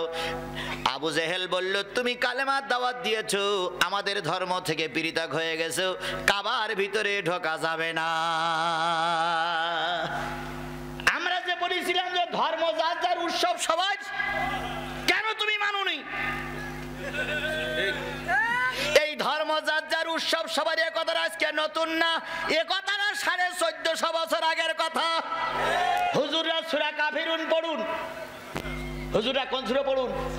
কাফিরুন পড়ুন। কাফিরুন যখন নাজিল হলো, তার আগে আবু জেহেল বলল, মুহাম্মদ শোনো, বাড়াবাড়ি করার দরকার নেই, গেজাগেজি করার দরকার নেই। তোমরা আমাদের দেবতার, আমরা যখন আমাদের দেবতার ইবাদত করব, তোমরা তখন আমাদের উৎসবে থাকবা। আমরা দেবতার ইবাদত করব, তোমরা আমাদের উৎসবে থাকবা। আবার তোমরা যখন ইবাদত করবা, তখন আমরা তোমাদের উৎসবে থাকব।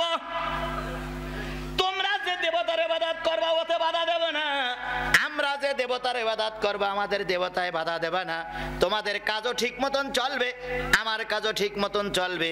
তুমি দেবতার উপাসনা করবা 15 দিন, আর মাসে আমরা তোমার আল্লাহর ইবাদত করব 15 দিন, ভাগাভাগি করে নেই। প্রস্তাব দিল আবু জাহেল। আল্লাহ পাক এই প্রস্তাব রাসূলের কাছে যখন আবু জাহেল দিল, রাসূল বললেন আল্লাহ কি করব? আল্লাহ তখন বলে দিলেন, হে নবী আপনি বলে দিলেন কুলিয়া আইয়ুহাল কাফিরুন। হে নবী আপনি বলে দিন, হে কাফেরেরা শোনো, তোমরা যে দেবতার ইবাদত করো আমরা সে দেবতার ইবাদত করি না। আমরা যে দেবতার ইবাদত করি তোমরা সে দেবতার ইবাদত করো না। সুতরাং তোমাদের অনুষ্ঠানে আমরা থাকবো না, আমাদের অনুষ্ঠানে তোমাদের থাকার দরকার নেই। ধর্ম যার যার উৎসব সবাই তোমরা বলতে পারো, কিন্তু আমার আল্লাহ বলল হবে না।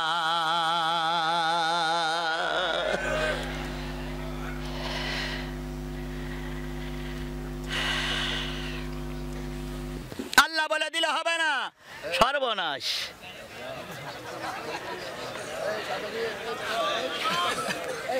এরকম হচ্ছে কেন? সন্ধ্যাবেলা তো এরকম বারবার বন্ধ হচ্ছে কেন? ও এতক্ষণ বোধহয় কারেন্টে চলছে।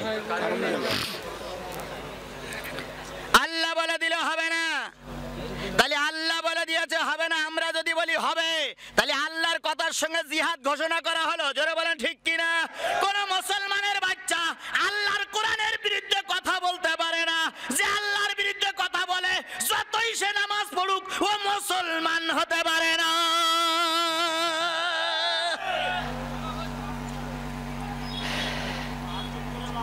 আমার ভাইয়েরা, আল্লাহ নবী বললেন আমিও তোমাদের সঙ্গে কোন জায়গায় যাব? এই মুসলমান মনে নেই? নেতারা কাবা ঘরে যায়, আমিও যাব। আবু জাহেল বলল হবে, আমরা ন্যাংটো ইবাদত করব, তোমার ন্যাংটো হওয়া লাগবে। মুহাম্মদ সাল্লাল্লাহু আলাইহি সাল্লাম বললেন ন্যাংটো হতে আল্লাহ নিষেধ করে, খালি তুই আল্লাহ নে থাক। যাওয়া হলো না নবীর। সব নেতারা বেরিয়ে আসলেন, নবীজি ব্যথা পাইলেন কিন্তু ভেঙে পড়লেন না। কিছুক্ষণ পরে নেতাদের সব দেখা হয়ে গেল, ইবাদত করা হয়ে গেল। নেতারা যখন চলে যায়, কাবা ঘর যে বন্ধ করতেছিলেন তার নাম ছিল ওসমান ইবনে তালাহা। নামটা কি? ওসমান ইবনে তালাহা। নবীজি বললেন ওসমান ইবনে তালাহা, নেতারা সব চলে গেছে, এবার চাবিটা একটু দাও, আমি একটু কাবা ঘরের ভিতরে ঢুকি। ওসমান ইবনে তালাহা বললেন হবে না। কেন হবে না? আমি কি মক্কার লোক নই? আমি কি কুরাইশ বংশের লোক নই? আমি কি এই মক্কায় জন্মগ্রহণ করিনি? আমি কি এই দেশের অধিবাসী নই? তালাহা বলল নেতাদের নিষেধ আছে, হবে না। সেই সময়ে যে ভাবে কাজ চলছিল, আজকে আমরা লক্ষ্য করছি সেইভাবেই চলতেছে। জোরে বলেন ঠিক কিনা? কি কায়দায় বলতেছে হুজুররা অমুক জায়গায় ঢুকতে পারবে না, হুজুররা এই কাজ করতে পারবে না। আমরা জিজ্ঞেস করি তোমরা বাংলাদেশের নাগরিক, আমরা কি বাংলাদেশের নাগরিক কিনা? তোমরা এই দেশে জন্মগ্রহণ করিস আর আমরা কি পানি দিয়ে ভেসে আসছি?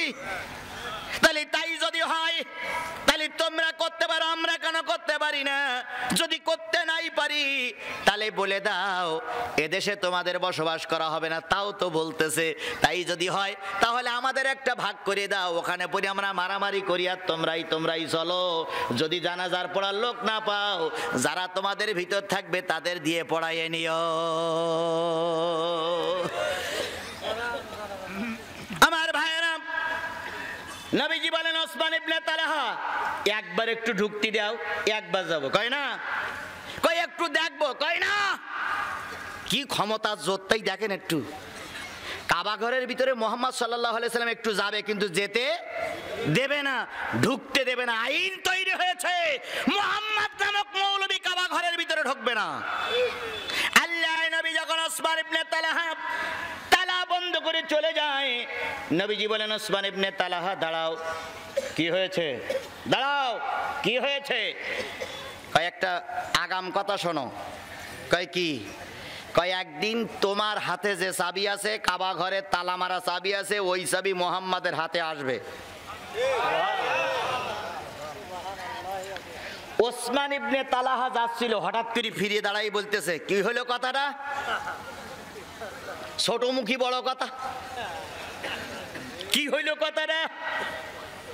নবীজি বলেন, ওসমান ইবনে তালহা শুনে রাখো, যদি লিখতে পারো লিখে রাখো, একদিন তোমার হাতের চাবি আমি মুহাম্মদ আমার হাতে আসবে। ওসমান ইবনে তালহা বলতেছে, সেদিনকে আবু জেহেল বেঁচে থাকবে না, সেদিনকে আমাদের নেতা বেঁচে থাকবে না, সেদিনকে আমরা ক্ষমতায় থাকবো না, সেদিনকে আমাদের পাওয়ার থাকবে না যে তুমি চাবি নিয়ে নেবে আর আমরা তাকাই তাকাই দেখবো। নবী বললেন, ওসমান ইবনে তালহা, অনেকেই বেঁচে থাকবে, অনেকেই তার আগে ইন্না লিল্লাহ হয়ে যাবে, আর সেদিন চাবি আমি চাইলেও তুমি দেবা, না চাইলেও তুমি দেবা। ওসমান ইবনে তালহা বললেন, সেদিন যদি বেঁচে থাকি দেখা হবে। নবীজি হিজরত করে মক্কা থেকে মদিনায় চলে গেলেন। দীর্ঘ 8 বছর নবীজি মেহনত করে 10,000 মধ্যে মুজাহিদ তৈরি করে 8ই রমজান আল্লাহর নবী মক্কা বিজয় করে ফেললেন। মাঝখানে বদরের যুদ্ধ হয়ে গেছে, উহুদের যুদ্ধ হয়ে গেছে, খন্দকের যুদ্ধ হয়ে গেছে, তাবুকের যুদ্ধ হয়ে গেছে, বিভিন্ন যুদ্ধে হয়ে গেছে। ওই যুদ্ধে অনেক নেতা মৃত্যুবরণ করেছে, অনেক নেতা স্বাভাবিক অবস্থায় মৃত্যুবরণ করেছে। এখনো আবু সুফিয়ান বেঁচে আছে। নবীজি মক্কা বিজয় করলেন। 8 বছর আগে চাবি চেয়েছিল, কিন্তু মক্কার কাফেররা কি দেয়নি? চাবি দেয়নি, ঢুকতেও দেয়নি। এবার নবী বললেন, বেলাল, 8টা বছর দিলের ভিতরে অন্তরের ভিতরে কাবায় নামাজ পড়ার জন্য কাঁদতেছি। 8 বছর পরে মক্কা বিজয় হয়ে গেছে, এবার কাবার দরজা খুলে আজান দাও, এবার একটু মন খুলে নামাজ পড়বো। বেলাল কাবার ভিতরে আজান দিতে যাবে, যেয়ে দেখে যে তালা মারা ছিল সেই তালা মারা আছে। ইয়া রাসূলুল্লাহ, তালা মারা, তালা বন্ধ। নবীজি এখন পাওয়ার পাইছে না পাইনি? ক্ষমতা পাইছে না পাইনি? রসুল যদি একবার বলতো তালা ভাঙ, তাহলে সময় লাগতো? রসুল বললেন, দুর্নীতি করা যাবে না, তালা ভেঙো না। সুবহানাল্লাহ বলেন। তালা ভাঙা মুসলমানের চরিত্র নয়। আজকে তোমরা বড় বড় কথা বলো, তোমরা একদিন বিচারক মেনে না নিয়ে হাইকোর্টের দরজায় লাথি মেরেছিলে। তোমাদের ভিতরে দুর্নীতিবাজ তোমরা, তোমাদের বিপক্ষে সুনীতি মানায় না।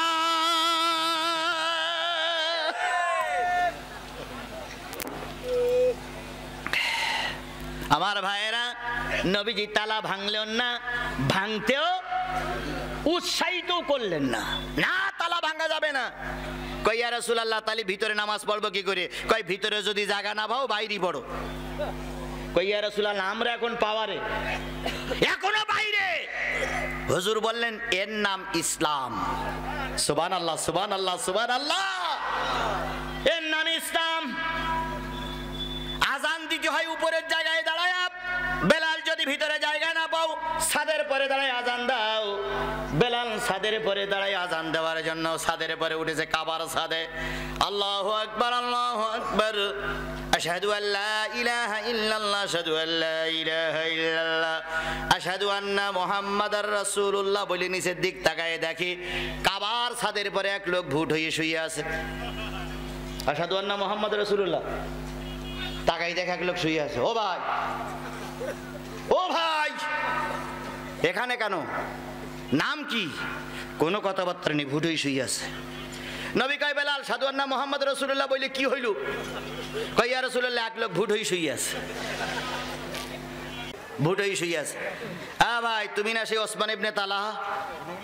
কয়, হ্যাঁ। কয়, আজকে চাবি দেবা না দেবা না? কয়, হুজুর, এই নেন চাবি। নবীজি বললেন, ওসমান ইবনে তালহা, 8 বছর আগে বলেছিলাম একদিন কাবার চাবি নবীর হাতে আসবে। সেদিন মিসকে হাসিছিলে আর বলেছিলে কোন নেতা বেঁচে থাকতে কাবার চাবি মুহাম্মাদের হাতে যাবে না। তোমার নেতা বেঁচে আছে না? সব মারা গেছে। ওসমান ইবনে তালহা বলতেছি, ইয়া রাসূলুল্লাহ, কষ্ট দিবেন না, সেই দিন বুঝতে পারি নাই। আজকেও কিছু লোক গবে তেল না খায়। মহিলা প্যান্ডেল সমস্যা হয়েছে তো, একটু বুঝতে পারলাম। কি হয়েছে? মানে সাপ দলে বাইরে হয়েছে নাকি? না না, কিছুই বাহির হয়নি। মা বোনদের বলি, এই শীতকালে কখনো সাপ বাহির হয় না, শীতকালে বাহির হয় ব্যাঙ। হয়তো এক ব্যাঙ লাভ দিয়েছে, তাতে আপনারা আশ্চর্য হচ্ছেন, কিচ্ছু বাহির হয়নি, চুপচাপ বসুন।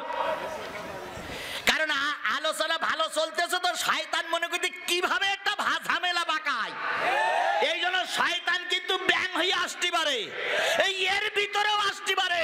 দুই এক শয়তান গোপে তেল মাখাচ্ছে আর বলতেছে কিভাবে মাহফিলটা বন্ধ করে দেওয়া যায়, ভালো করে তেল মাখাও। মাহফিল বন্ধ করতে আসলে আল্লাহ পাক তোমার হার্ট স্ট্রোক করে তোমারে বন্ধ করে দেবে।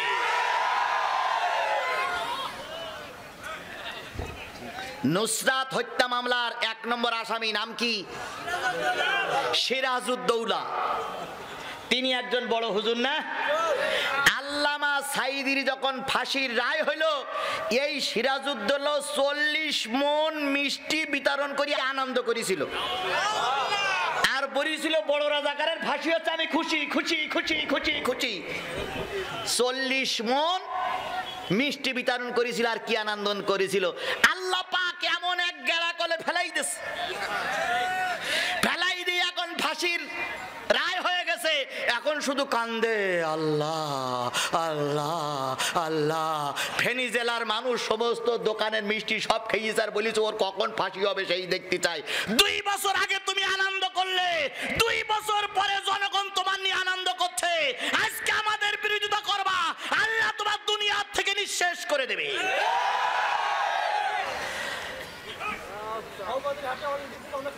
আল্লাহ আছে না নাই? জোরে বলেন আছে না নাই?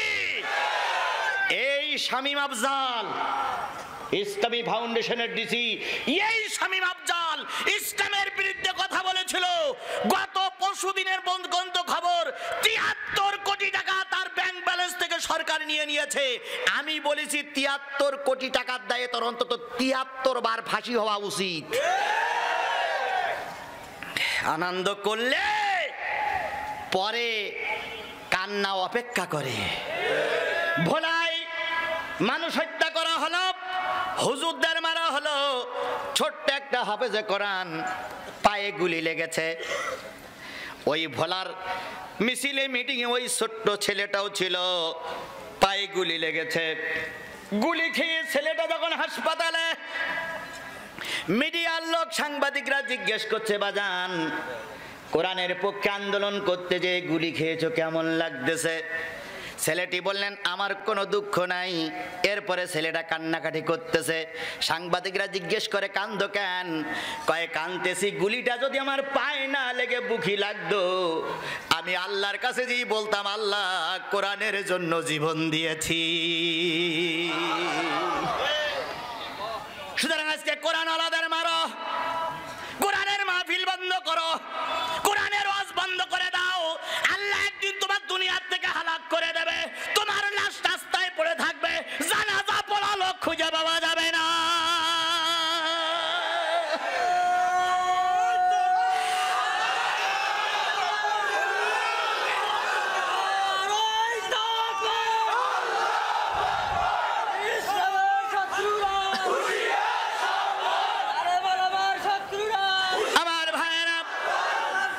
নবীজি আসলেন, মনে আছে তো? ওসমান ইবনে তালহা চাবি দাও। ওসমান ইবনে তালহা চাবি দিলেন, নবীজি কাবা খুললেন, দরজা খুললেন, ভিতরে ঢুকে একটা ছোট্ট লাঠি নিলেন, লাঠি নিয়ে মূর্তির ঘাড়ে আঘাত করলেন আর বললেন জাল হাক্কু ওয়াজাহাকাল বাতিল ইন্নাল বাতিলা কানা যাহুকা। সত্য এসেছে, মিথ্যা দূর হয়ে গেছে, এই মিথ্যা আর কখনো ঢকবে না। তাহলে সত্য এসেছে, মিথ্যা দূর হয়ে গেছে বলে রসুল কাবা ঘরের থেকে মূর্তি কি করে ফেললেন? সরাই ফেললেন, বাহির করে ফেললেন।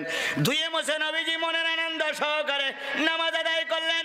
আর আল্লাহ রসুল বলেছেন আল্লাহ তাদিলু তিমসারান ইল্লা তামাসাতুহু ওয়ালা কবরান মুশাররাফান ইল্লা সাওয়াইতাহু। ও মুসলমানের বাচ্চারা, ও মুসলমানের সন্তানেরা, ও মুসলমানের জাতিরা, যেখানে বড় বড় মূর্তি দেখবে মূর্তিগুলো ভেঙে দাও। মূর্তি নির্মাণ করা কোনো মুসলমানের চরিত্র নয়, মূর্তিগুলো সরায় দাও। আর যেখানে বড় বড় কবর দেখবে, ভণ্ডরা যেখানে কবর পুজো করবে, ভণ্ডরা যেখানে কবরে সেজদা করবে, ওই ভণ্ডদের সরায় দাও, কবরটা ভেঙে দাও। তাহলে মূর্তি ভেঙে দেওয়া কার কাজ? রাসূলের কাজ। মূর্তি ভেঙে দেওয়া কার কাজ? আজকে সেই মূর্তি আমাদের প্রত্যেকের ঘরে ঘরে অবস্থান করছে। পাড়ায় পাড়ায় মূর্তি, মোড়ে মোড়ে মূর্তি, ঘরে ঘরে মূর্তি, সব জায়গায় মূর্তি। যত মূর্তি পুজো হবে তত শিরকের আমদানি বাড়বে। আর ভণ্ডামি এত চরম শিকারে পৌঁছাইছে, এখন আল্লাহর সেজদা না করে পীরের সেজদা করা হচ্ছে। পীরের সেজদা করা সর্বসম্মতিক্রমে হালাল না হারাম, বেদাত না শিরক? এই শিরকি কারবার যারা করে, আল্লাহর কসম মরার পরে এদের জানাজার দরকার নাই, কারণ মুশরিকের জানাজা পড়তে আবার আল্লাহ নিষেধ করেছে। আবার কি কায়দায় ওদের গান তুলেছে, মন চলেছে সুরেশ্বর, কিসের বাড়ি কিসের ঘর। মন চলেছে সুরেশ্বর, কিসের বাড়ি কিসের ঘর। আইসি ন্যাংটা যাব ন্যাংটা, ন্যাংটা হয়ে জিকির কর, জিকির কর। কেউ ফেরে না খালি হাতে, কেউ ফেরে না খালি হাতে, খাজারে তোর দরবারে চাইতে জানলে রয় না কাঙাল, মুর্শিদিরে তোর দরবারে। আল্লাহ রে ধন খাজায় দিয়া, আল্লাহ গেছে খালি হইয়া। আল্লাহ রে ধন খাজায় দিয়া, আল্লাহ গেছে খালি হইয়া। চাইতে জানলে রয় না কাঙাল, মুর্শিদ রে তোর দরবারে চাইতে জানলে রয় না কাঙাল, মাওলা রে তোর দরবারে। আল্লাহর ধন সব খাজার দিয়ে আল্লাহ কি হয়ে গেছে? খালি হয়ে গেছে। আল্লাহর আর কিছু নেই, সব খাজার দেওয়া হয়ে গেছে। এখন আমরা এখানে যত লোক আছি সব খাজার পক্ষে না আল্লাহর পক্ষে? তাহলে আল্লাহর পক্ষে এখন আমরা প্রার্থনা করবো, আল্লাহ হাফিজি মাদ্রাসার উন্নতি দাও, হাফেজদের বরকত দাও, এই মাহফিল কবুল করে নাও, আর বাপ মার মাফ করে দাও, জীবনের গুনাহ মাফ করে দাও। আল্লাহ তখন নিশ্চয়ই উত্তর দেবে, সব তো খাজার দিয়ে ফেলাইছে। তোরা এখানে থাক, আমি খাজার কাছ থেকে কিছু সেইটাই নিয়ে আসি। আল্লাহ মহা বিপদে পড়ে গেছে ভাই, কারণ আল্লাহ একবার দিয়ে ফেলাইছে, এখন নেক্সট গুলো তো খাজার কাছ থেকে নিয়ে আসা লাগবে, তাই না ভাই? এই কথার যারা বিশ্বাস করে, এই কথার পরে যারা ঈমান আনে, এরা টাটকা মুশরিক, এরা ইসলামের শত্রু, এরা মুসলমানের বাচ্চা হতে পারে না। কথাটা কি বোঝাতে পেরেছি? তবে হ্যাঁ, কখনোই কখনোই আমরা হক্কানি পীরের বিরোধী নই, কারণ এই দেশে এই টুপি এনেছিল শাহজালাল, এই দেশে এই দাড়ি এনেছিল শাহজালাল, এই দেশে এই পাঞ্জাবি এনেছিল শাহ মখদুম, শাহ পরান এদেশে পাঞ্জাবি এনেছিল। হক্কানি পীর আমাদের মাথার মুকুট। ওলি আল্লাহর বাংলাদেশ, এই শহীদ গাজীর বাংলাদেশ, রহম করুন আল্লাহ, রহম করুন আল্লাহ। আপনার প্রেমে শহীদ যারা, আমরা তাদের বংশধর, আমরা তাদের বংশধর। তাদের পথে তাদের মতে কবুল করুন আল্লাহ, কবুল করুন। ওলি আল্লাহর বাংলাদেশ, এই শহীদ গাজীর বাংলাদেশ, রহম করুন আল্লাহ, রহম করুন আল্লাহ।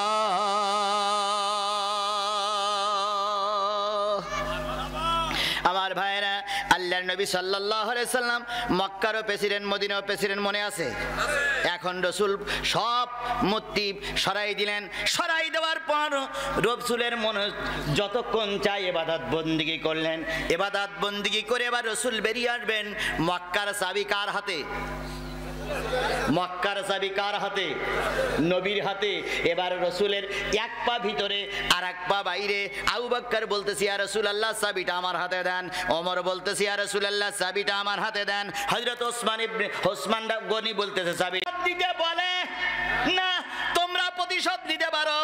এক পাটি ক্ষমতায় আর এক পাটি ঠ্যাং ধরে তো ক্ষমা চায়, প্রতিশোধ নিও না। প্রতিশোধে ইসলাম বিশ্বাস করে না, মাফ করে দাও। আর মাফ করে দিলে আল্লাহ পাক তোমার বেশি পুরস্কার দেবে। এর নাম ইসলাম। কষ্ট হচ্ছে আপনাদের? আর খানিকক্ষণ চলবে? উঠলি চলবে না, উঠলি চলবে না। যে লোক উঠবে তার আস্তে করে জোর করে ধরি আস্তে করে বসাই রাখবেন। যদি ওরে 1 নম্বর 2 নম্বর বাদ দেন দিন, আপনি নীলফামারীতে ঢাকা পর্যন্ত যাবেন, বগুড়ার আগে গাড়ি থামবে না, আপনি কি গাড়ির ভিতরে 1 নম্বর সারবেন? তাহলে যদি বগুড়াতে নীলফামারীতে যদি বগুড়া পর্যন্ত চুপ করে থাকা যায়, এখানে আধা ঘন্টা থাকা যায় না? কোন ভদ্রলোক বলিছে থাকা যাবে না?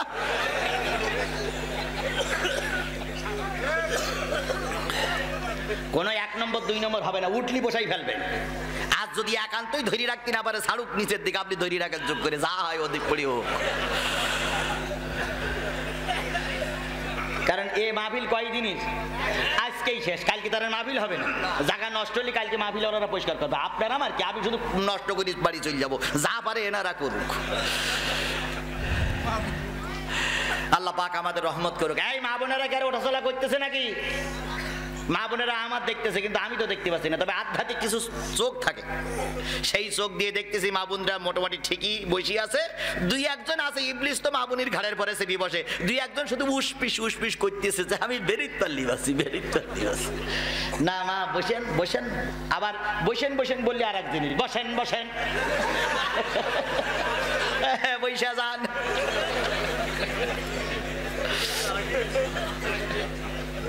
কত রকম কায়দা যে সমাজে চলতেছে রে ভাই। আমি আগেই শুরু করেছিলাম সব জায়গায় ভেজালে, বক্তার ভিতরে ভেজাল শুরু হয়ে গেছে ভাই। এরা যে কি শুরু করেছে, ইসলামটা নিয়ে হাসির তামাশায় পরিণত করে ফেলেছে। 1400 বছর আগের ইসলাম এরা ধ্বংস করে দিচ্ছে, যারা বলে ঠিক কিনা? এই জন্য এরা আলেম নামের কলঙ্ক, এরা বক্তা নামের কলঙ্ক, এরা মৌলবী নামের কলঙ্ক। অস করতে এসেছো, কোরআন হাদিসের কথা বলো। তোমার পীরের এত প্রশংসা করতে হয় কেন? অস করতে এসেছো, ওদের কথা বলো। চা কি খাবো? ঢেলে দেই। বিয়াদব বিয়াদব বিয়াদব। এর মারলেও হাতের গোনা মাফ হবে, এর গলা ধাক্কা দিয়ে স্টেজ থেকে নামাই দিলে হাতের গোনা মাফ করে দেবে।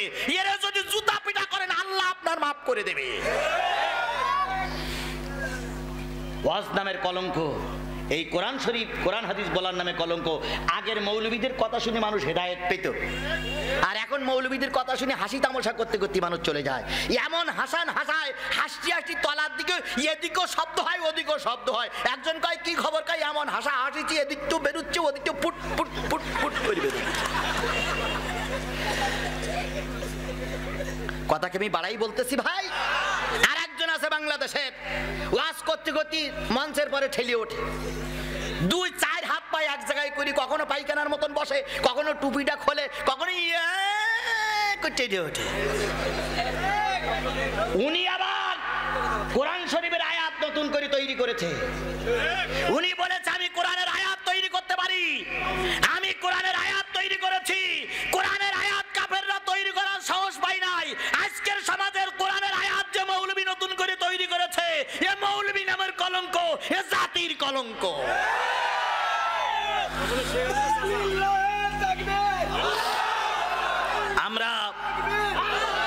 আমি ছোট মানুষ, ওনাদের জুতো বাবার যোগ্যতা আমার নাই। আমি কখনো অহংকার করি না, আমি কখনো কোনো বক্তার বিরোধিতা করি না, আমি কখনো কোনো আলেমের বিপক্ষে অবস্থান করি না। কিন্তু জাতি যদি বিভ্রান্ত পথে চলে যায় আমাকে কথা বলতেই হবে।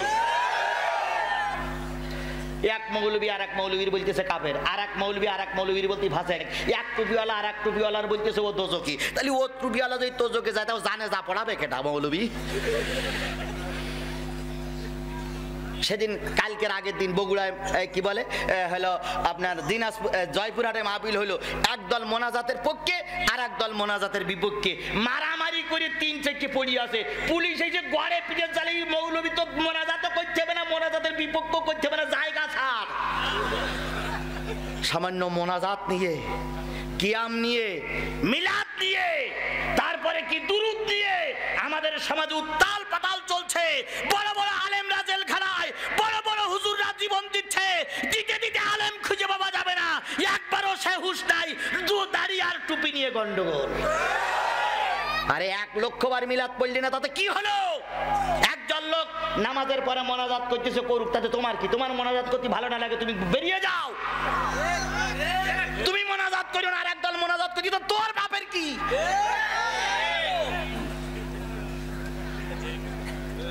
ও যদি মোনাজাত করি আল্লাহর কাছে সন্তুষ্ট হয় হোক, আবার যদি ও মোনাজাত না করে তা তুই জোর করে মোনাজাত করাবে কেন? মোনাজাত নামাজের কোনো অংশ না। মোনাজাত যেটা আমরা করি, আল্লাহ আমার মাফ করে দাও, আল্লাহ আমাদের জীবনের গুনাহ মাফ করে দাও, ওটা আরবি কি? ওই নামাজের ভিতরে মোনাজাত করি আমরা বেরিয়ে আসতেছি। আমরা যখন দোয়া মাসুরা পড়ি, আল্লাহুম্মা ইন্নী যালামতু নাফসি যুলমান কাসীরান ওয়া লা ইয়াগফিরুয যুনুবা ইল্লা আনতা ফাগফিরলি মাগফিরাতাম মিন ইনদিকা ওয়ারহামনি ইন্নাকা আনতাল গফুরুর রহিম, এটা নামাজ আমরা পড়ি না? ওইটাই মোনাজাত, ওইটাই দোয়া। এখন দোয়া নামাজের ভিতরে হয়ে গেছে, বাইরে কেউ করুক আর না করুক, হয় করুক নাই না করুক, কোনে ঠেলা ঠেলি করিও না।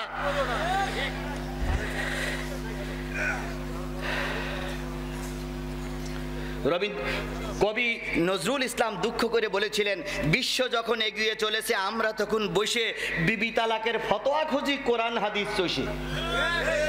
হানাফি মালিকি শাফি হাম্বলি এখনো মিটিনি গোল। এমন সময় আজরাইল এসে ডাক দিয়েছে তোড়ভি তড়ফাতল।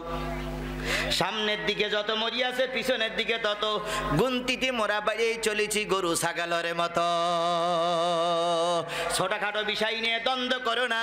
কোরআনের আইন যদি সমাজে প্রতিষ্ঠিত হয়ে যায়, ছোটখাটো দ্বন্দ্ব আমাদের ভিতরে থাকবে না।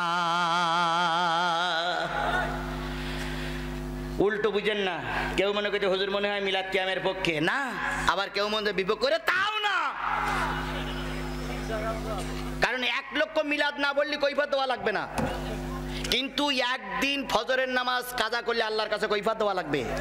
ও নামাজ পড়ে না, মিলাদের নিয়ে ব্যস্ত। ও মসজিদে যায় না, রবিউল আউয়াল নিয়ে কালেকশন করে 50 মণ জিলাপি বিতরণ করি, আমি মিলাদুন নবী পালন করিয়াছি। সারা রাত ধরে মিলাদুন নবী পালন করলে সকালবেলার ফজরের নামাজ পড়ুনি, তোমার ওই মিলাদুন নবী চাইরা নাও দাম নাই। আবার সারা রাত মিলাদুন নবী পালন করুনি, আশার নামাজ পড়েছো, ফজরের নামাজ পড়েছো, তোমার এই আশার নামাজ আর ফজরের নামাজ নাজাতের কান্ডারি হবে। মিলাদুন নবী পালন করা ইসলামে কোনো বিধান নয়। সুতরাং পালন করে ভালো, না করলেও ভালো, কিন্তু নামাজ কাজা করো না।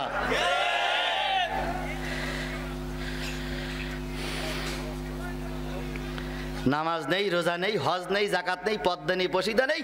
বড় এক মৌলবী কি মাথায় একখান টুপি দেশে বেকায় নিয়ে টুপি, আর ওনারা কয় আমরা ইসলামের পক্ষে, আমরা কি নামাজ পড়ি না?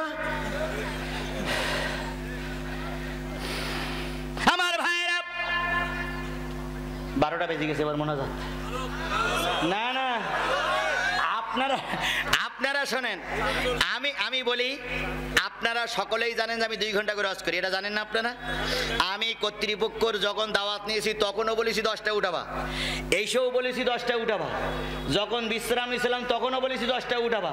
উঠাতি ঠেলতি 10:30 বাজাই ফেলে গেছে। তো এর জন্য কি আমার দোষ?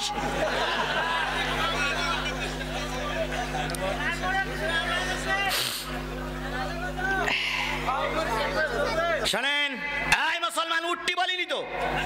উঠতি বলিস? পেশাব লাগলি বলিস না জায়গায় ঝাড়তি? উঠতি বলেননি? আমি সূরা নিসার 2টা আয়াতের পরে আলোচনা করছিলাম, প্রায় শেষের দিকে এসে গেছি, আর ঘড়ি ধরে 15 মিনিট। রাজি? এই 15 মিনিট হলো কম্পালসারি সাবজেক্ট।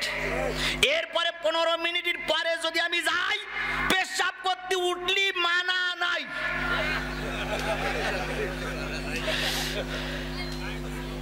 এই 15 মিনিট আমি আপনাদের নিয়ে কথা বলে দোয়া করবো। এই 15 মিনিট সময় দেওয়া যাবে না? মা বোনেরা ওটা চলা করেন না। আবারও বলতেছি আজকের থেকে দাওয়াতি কাজ শুরু করবেন। এখন সব মৌলবীরা কিন্তু গোলালু হয়েছে। হক কথা কোন মৌলবী বলতেছে না, হয় জেলে যাবে, নাই ফাঁসি দিয়ে যাবে, নাই জেল খাটবে, নাই মাইর খাবে। ও ভাই, ও সব পাত আমার পড়া হয়ে গেছে ভাই। সুতরাং আমার ও ভয় নাই, হক কথা বলছি, হক কথা বলবো, হকের পথে থাকবো। যে কথাগুলো আজকে বাকি থেকে গেল থাকবে, ওই কথাগুলো আমরা ভাওলাগঞ্জে বলবো ইনশাল্লাহ।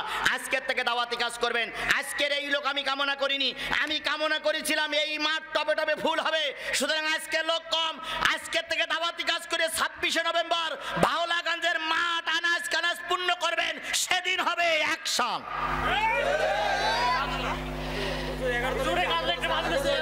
11 তারিখ হাজীগঞ্জ, হ্যাঁ 11 তারিখ হাজীগঞ্জ নীলফামারী। তাহলে ওই এইটা আগে 11 তারিখ হাজীগঞ্জের নীলফামারীর হাজীগঞ্জ, এটাও যাবেন ওটাও যাবেন। আল্লাহ কবুল করুক। আমার ভাইয়েরা, যে জিনিসটা বুঝাতে চাচ্ছিলাম সেটা হলো আল্লাহ নবী চাবি দিবেন কার কাছে এটি নিশ্চিত করতেছেন। এমন সময় নবী বললেন, সেই চাবিওয়ালা কই? চাবিওয়ালার ডাকো, চাবিওয়ালার খুঁজে বের করো। চাবিওয়ালার দিলে কি নাই? পানি নাই। সাবিওয়ালা আত্মগোপন করেছে পাহাড়ের পাদদেশে। সাহাবী আবু বকর খুঁজে পায় না, ওমর খুঁজে পায় না, আলী খুঁজে পায় না, তালহা খুঁজে পায় না। কেউ যখন খুঁজে পায় না, জিবরিল আমিন বসে এসে বলতেছে, ইয়া রাসূলুল্লাহ, অমুক পাহাড়ের পাদদেশে গোপন করিয়া আছে, ধরি নিয়ে আসেন। আলী যাইয়ে বলতে, ও ভাই, আজান দিল কেটা জানো? কয় বেলাল। কয় সেই লোক এই পাশে দাঁড়ানো। আর আমি জানো, আল্লাহ বলিছে আমি আল্লাহর বাঘ। আল্লাহ রসুল তোমার ডাকতেছে, এখন তোমার ধরি নিয়ে যাইতে হবে না এমনি এমনি যাওয়া? ওসমান ইবনে তালহা বলতে, ভাই আমার ধরতে হবে না, চল ভাই, তোরা যা করিস তাতে বিরাজি। ওসমান ইবনে তালহা চলে আসলেন। নবী বললেন, এই নাও চাবি। সুবহানাল্লাহ বলবেন না? সুবহানাল্লাহ বলবেন না? এই নাও চাবি। ওসমান ইবনে তালহা বলতেছে, ইয়া রাসূলুল্লাহ, গোস্তাকি মাফ করবেন, সেদিন আমি বুঝতে পারি নাই কাফেরেরা আমাকে প্ররোচিত করেছিল, যার কারণে আমি চাবি দিতে চেয়ে দেই নাই। নবীজি বললেন, না, চাবি তুমি নিয়ে নাও। আর আমি ঘোষণা করছি, এই চাবি কিয়ামত পর্যন্ত বংশ পরস্পরায় তোমার পরিবারের কাছে এই চাবি থাকবে। এই চাবি কেউ ছিনাইয়া নিতে পারবে না।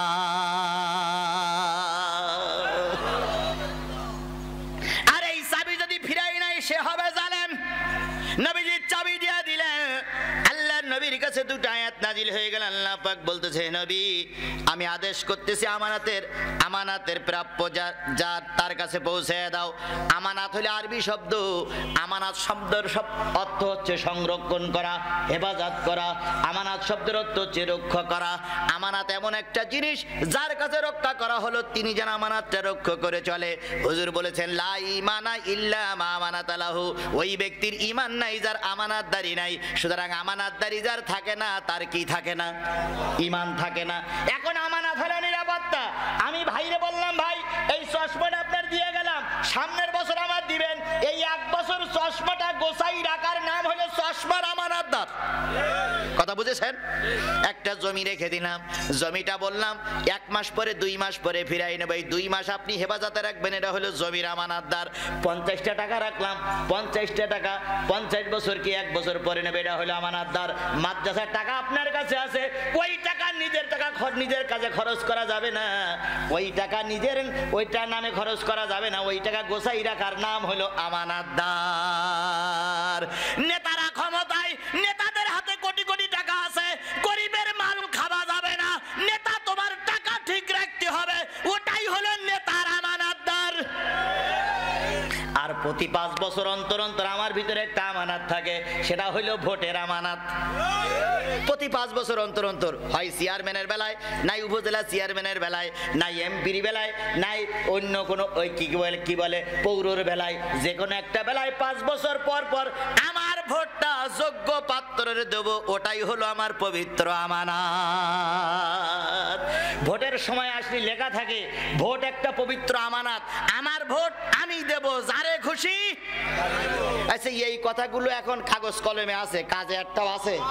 জোরে বলেন আছে? তাই যদি থাকতো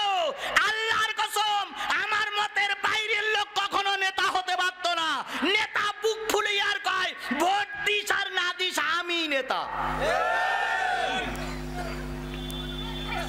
এরকম বৈধ নেতা আমাদের সমাজে আছে না? যে ব্যক্তির জনগণ ভোট দেয়নি ক্ষমতায়, ওই ব্যক্তির কোনো অধিকার নেই আল্লামা সাঈদীর বিচার করার। তুমি আল্লামা সাঈদীর বিচার করার কে? তুমি তো অবৈধ নেতা।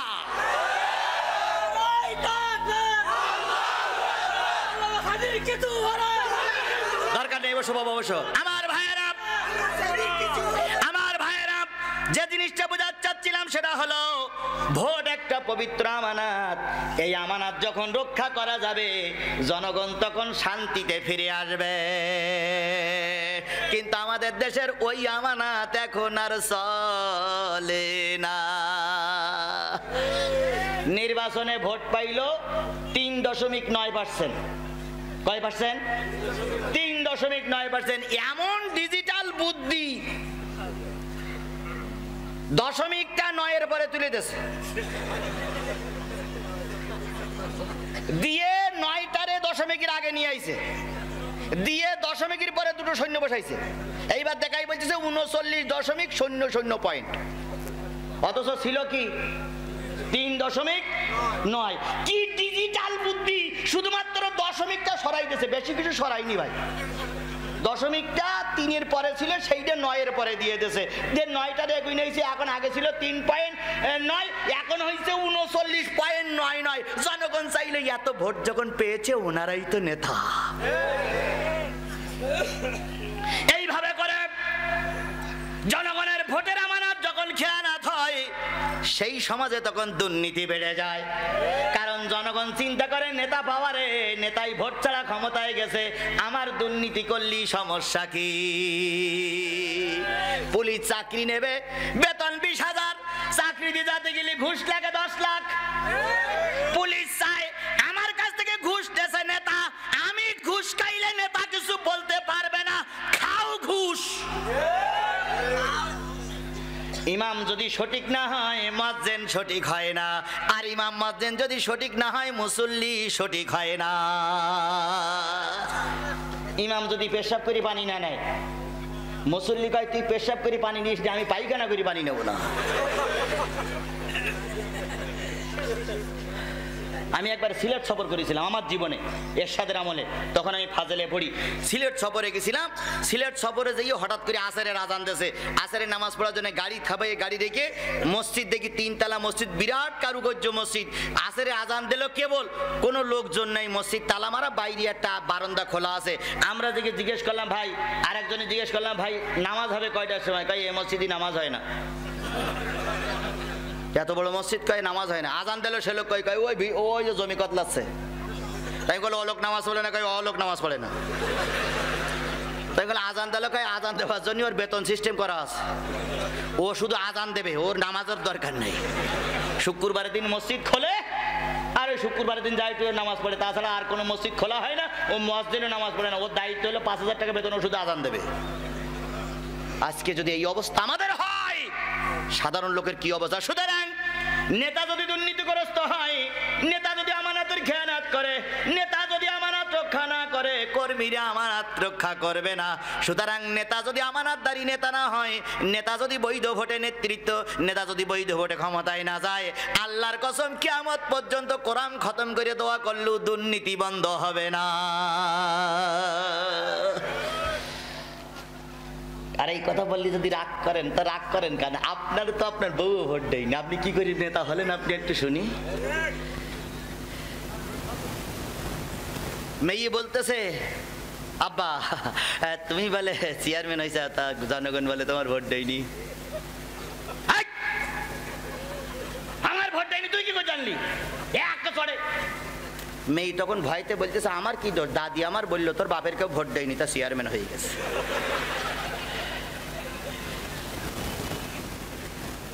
এখন মেয়ের নাই একে চড়ে দাঁত ফেলাইন যায়, মাত্রার দাঁত ফেলাইন যায় না। আস্তে আস্তে করে যাই বলতো, মা তুমি এ গল্প করতে চাও, তাহলে আমার নেতৃত্ব চলে? তাহলে কি? তাহলে তুমি বলি চাও আমার কেউ ভোট দেয়নি, আমি চেয়ারম্যান হয়ে গেছি, মেম্বার হয়ে গেছি, তুমি এ কথা বলতে চাও কেন? কছে বাপ বিশ্বাস কর তোর কেউ ভোট দেয়নি। কয় তুমি কি করে জানলে? কয় আমি ভোট দিতে গেলাম, পুলিশ বললে তোমার ভোট দেওয়া হয়ে গেছে। আমি তোর মা তোর ভোট দিলাম না, তাহলে জনগণ তোর ভোট দিলে কি করে? এই বিয়াদবের বাচ্চা।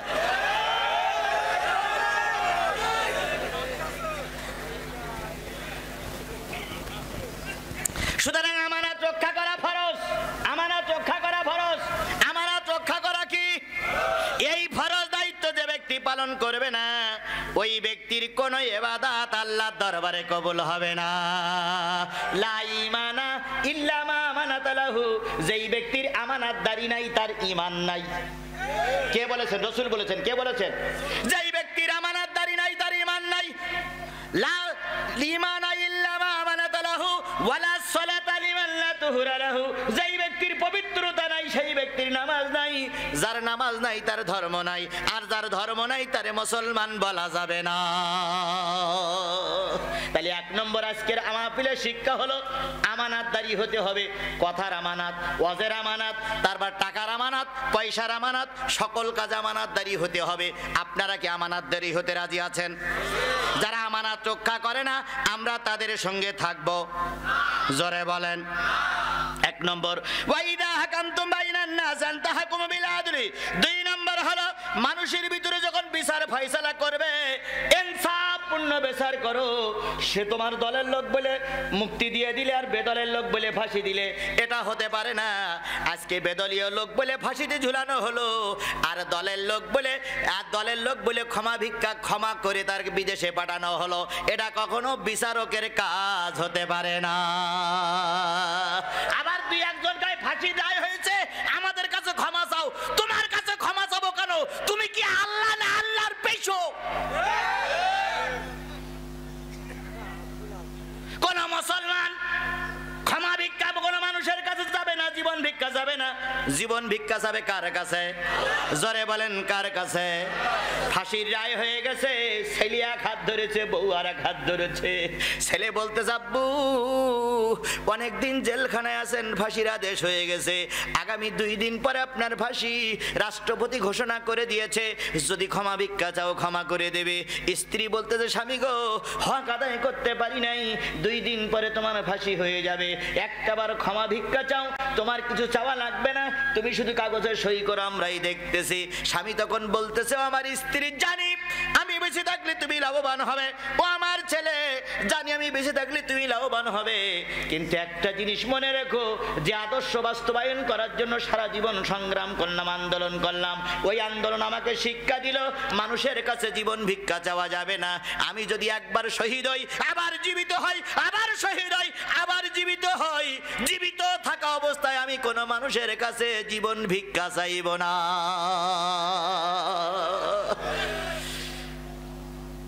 ঈমান মুখে বলা যায় কিন্তু কাজে পরিণত করা। হুজুর জেলখানায়, পুলিশ বাহাদুর জেলখানার ডিউটি, রিমান্ডার ডিউটি, পুলিশ হুজুর যখন হুজুরের ডিউটি পালন করতে যাচ্ছে তখন প্যান্টের ভিতরে একটা লুঙ্গি পরিধান করেছে, প্যান্টের ভিতরে একটা লুঙ্গি পরে নিয়েছে। স্ত্রী জিজ্ঞেস করতে, জাঙ্গিয়ার বদলে লুঙ্গি পরো কেন? তখন স্বামী কাঁদতেছে আর বলতেছে, একজন আলেম জেলখানায় বসে কাঁদতেছে,